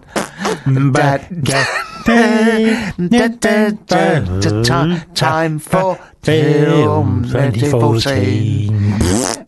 And tonight on Film 2014, what have you seen, Angelos, that you like? This week I've seen a beautiful new release, yes, which is available in Amazon and everywhere. Yeah. It's called Revenge of the Nerds. Revenge of the Nerds. Tell us about it. Well, basically, the category in which this is placed is called American Frat Movie. Okie dokie, I know. It's American like Frat Movie. It's high school kids. Yeah, high school kids, and unfortunately, he's got a frog in his throat. I've got rid of him. He's gone. It's got quite a lot of tit in it. It's got tit in it. That's bit of bush. Bit of bush, bit of tit. That's a Barry and Angelos. Thumbs up. Is there... any other questions? Okie dokie. I am going for this week a new release of a film called Braveheart. Oh, that is what's that like? I've heard about this film. It's all about our friends from north of the border, Scotland, the Scotch people. What do they do? they get a gang of Scottish football. They get a gang of Scotch people, and they come down to Wembley, sit on a flipping crossbar, get lagered up. You know what they're like. Starting a kick off, and they start a kick off, and then it all kicks off. They lose anyway, and they all go home. So that's Braveheart, Certificate You, all over London from Sunday, starring Bruce Wayne, Ewan McGregor. And who else is in it? Molly Weir off of Rent-A-Go. All your favourite Scotch actors, plus Taggart is in it. Isn't he? Taggart's in it. McWitch. McWitch. And some other Scottish people. Begbie off of the Train programme. Mm-hmm. And... You know, so a lot of them, all of that lot. But look, you know, enjoy your films by all means, and enjoy your films. And if you see it, please feel free to tweet a review. Yeah, tweet a review. Or see if your thoughts are the same as our thoughts about them. You know, about the films and that. And have a super cinema. Cinema. Careful with the popcorn and all that, because that really is where they make their money. That's how they make their money. You know, they charge you a little bit for the ticket, which is still a rip-off, but then they really, really do you on the popcorn and all that. So it's just a joke. It's disgusting. We went into the View Cinema in Watford a couple of weeks ago. Right. 2 ounces of pick and mix and a small popcorn, drink, £423.60. Yeah, I mean, this is what I'm talking about, Barry. I mean, how much does it cost? I had one popcorn? of them, like, slush puppies. Oh, that's it. You know, and a foot-long hot dog. Yeah, how much? They do a 2-foot-long hot dog there. But do they? If you push them together. No, yeah, exactly. You've got to glue them and tape them, right? Yeah, right. And I had one of them, and then I had... a Magnum, you know, Magnum. Yes. Was it the yellow one or the normal conventional? One. Oh, the yellow one. So that's a Magnum, a 2-foot-long hot dog, slush puppy, and popcorn. Popcorn. I had a very large popcorn. Yeah. In fact, they gave it to me in the industrial bucket. Regulation cardboard box thing, right? And I chucked that back in their face. I handed them a bag. I said, sling it in there and fill it up to the top, mate. And what do they want to charge you for that? 730 quid. 730 quid. I paid it, though, because when you're there at the till and they've got you under pressure, you know, and there's all these people behind you, you just panic and go, let's just stick it on the card. Oh, no, mate. You know they do them sweets. Yeah. Cola bottles. Yeah. Them snakes are made out of jelly, you know, that sort of thing. A licorice thing they do with a pink balls on the top of it. Yeah. Some of those. Right. About 3 sweets in all. Yeah. Put it in the thing. He puts it on the weighing machine. Right. He says, I'll have £9,000 for that. My God. I said, what, £3,000 each for a sweet? For a sweet, yeah. He says, if you don't want it, mate. Yeah, take it back. Well, of course, I had my grandson with me. I didn't want to spoil the day out. I bought him a Coke. Exactly. You know, kind of 15 grand. I was in there the other day. Yeah. And I just thought, I'm not even going to see a film. I just fancy a little bit of ice cream. Right? Yeah, that's it. So I got myself one of them little Baskin pots. Robbins. No, one of them little pots with Ben and Jerry's. Ben and Jerry's? You know, the two hippies. Yeah. Two hippies. And I sling that on the counter. And I say, I'll have one of them, please. Yeah. And do you know what they charge me? How much? My firstborn child. You had to hand it over? Because I haven't had one. God. They made me sign a contract. In blood. When I have it, I've got to give it to the Odeon Cinema in Wimbledon. Oh, my God. The worst thing is, do you remember last week I had some wine gums that I brought in? Remember?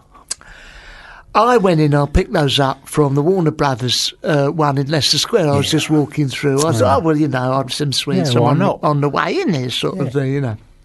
Popped in there, didn't go and see the film, didn't buy a ticket, didn't even want to see the film. You wouldn't even be in there? I wouldn't be in there normally. I went in there. I said, I'll have these wine gums, please. A conventional wine gum, a Maynard's wine gum, you know. Okay. Normally retailing at what, £2.50? Yeah, let's say.